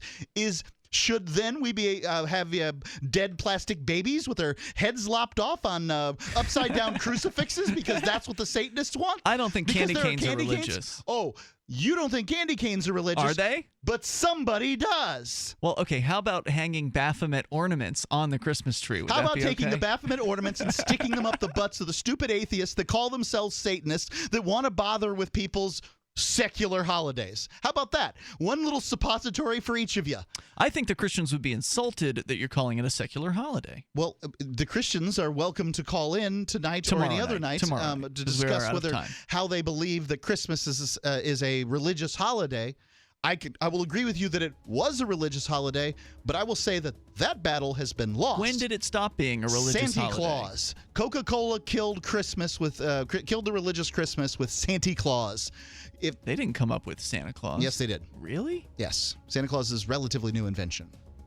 I don't think that can't be true. They popularized him. We'll see you tomorrow night online between now and then. In the meantime, at freetalklive.com. Please amp the show at amp.freetalklive.com. Understanding your credit score is the first step towards managing and improving it. This is Charlie Sundstrom with your Van Dyke Mortgage Minute.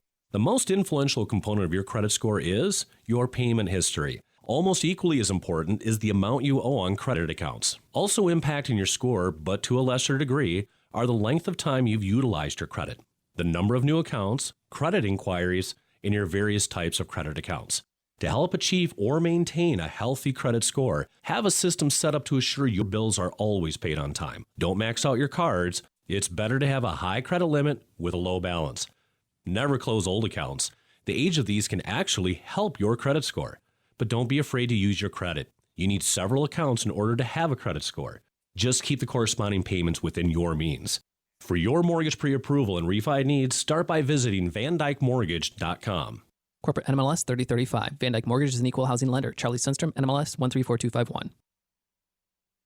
I love My Magic Mud. I drink a lot of coffee. I had stains on my teeth. Then I found My Magic Mud, and I was told it would remove stains. So I paid attention when I brushed the first time. My Magic Mud is black tooth powder, and the difference it made in my teeth in one application was noticeable. With 4, my teeth were as white as you normal folks out there. Please go to mymagicmud.com and buy a jar. There's 150 applications for $25. You can use Bitcoin, mymagicmud.com. The 3 most important things you can do for Free Talk Live are: 1, share 1 episode a week on Facebook or in some other social networking site. 2, buy the things you buy online through shop.freetalklive.com. 3, give $5 a month to the AMP program. It's my firm belief that Free Talk Live's AMP program is the best use of your charitable dollar among liberty-oriented organizations. Support all the organizations you love, but make sure you give $5 a month to AMP at amp.freetalklive.com. The latest episode of Cop Block Radio is next after the news on the Liberty Radio Network, LRN.FM. From Keene in the Shire, the Liberty Media capital of the world, this is Daryl W. Perry, host of FPP Radio News for Wednesday, December 2nd, 2015.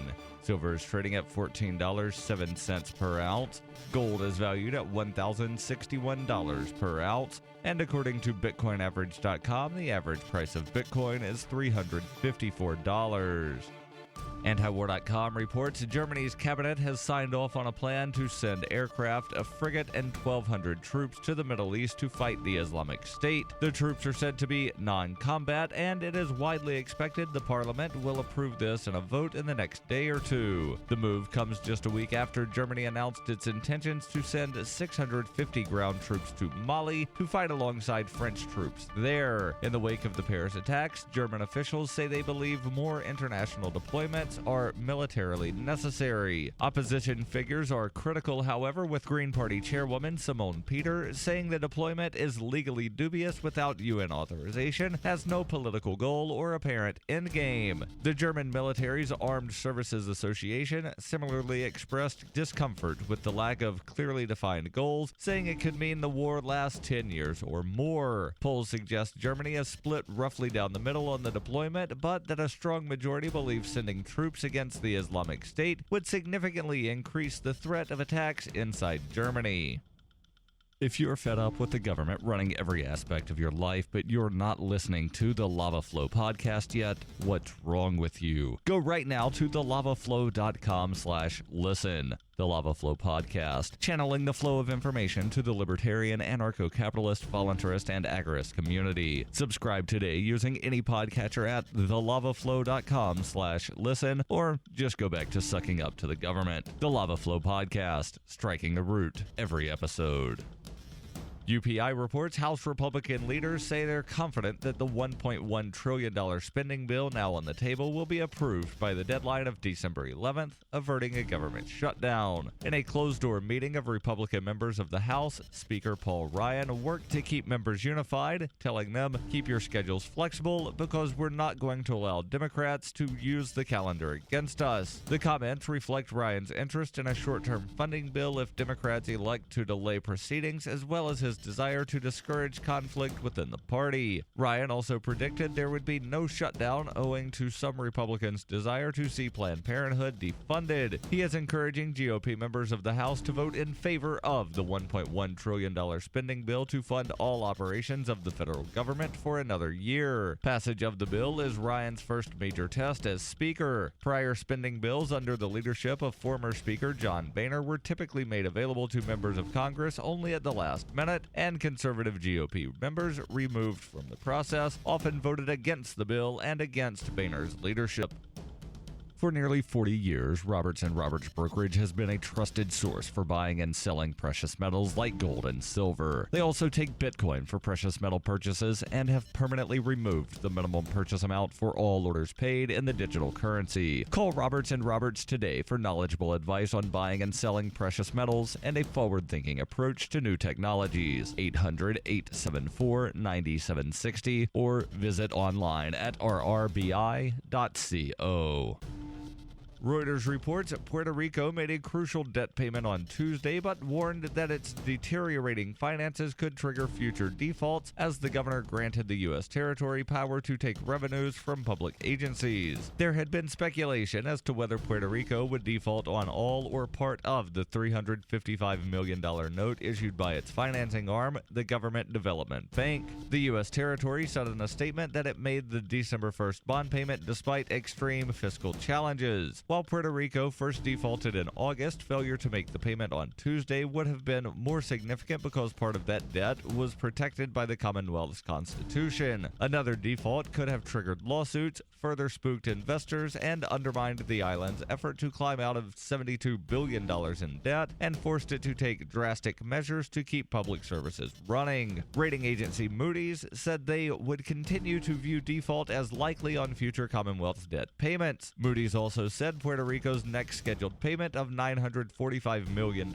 is due on January 1st and includes $363 million in general obligation debt services. This has been FPP Radio News, online at fppradio.com. Millions of Americans are irrationally feared dead following a train derailment near Wilmington, Delaware. Less than 200 people were aboard the train, but because no names have been released yet, countless more are being imagined trapped inside the wreckage by worried parents and overly anxious friends. And the list of imagined victims is growing by the minute. From brothers-in-law who live in Delaware, who usually drive but could possibly have been on that train, to friends who went to Delaware on a business trip and may have been next to the tracks for some reason when the train derailed. And sadly, we're getting reports that even those who have never been to Delaware are now also among those irrationally thought killed. Oh, and we are just now getting word from Homeland Security that they're now warning people their fears may spiral into a wholly new fear that their loved ones never existed at all and are just byproducts of a drug-induced lucid dream in which their consciousness is currently imprisoned. Such a shame, since this is reality. There is nothing beyond this to believe otherwise. It would be folly. This is the Onion News Network. Radio. Yeah, there you go. Now I can hear you. All right, let's do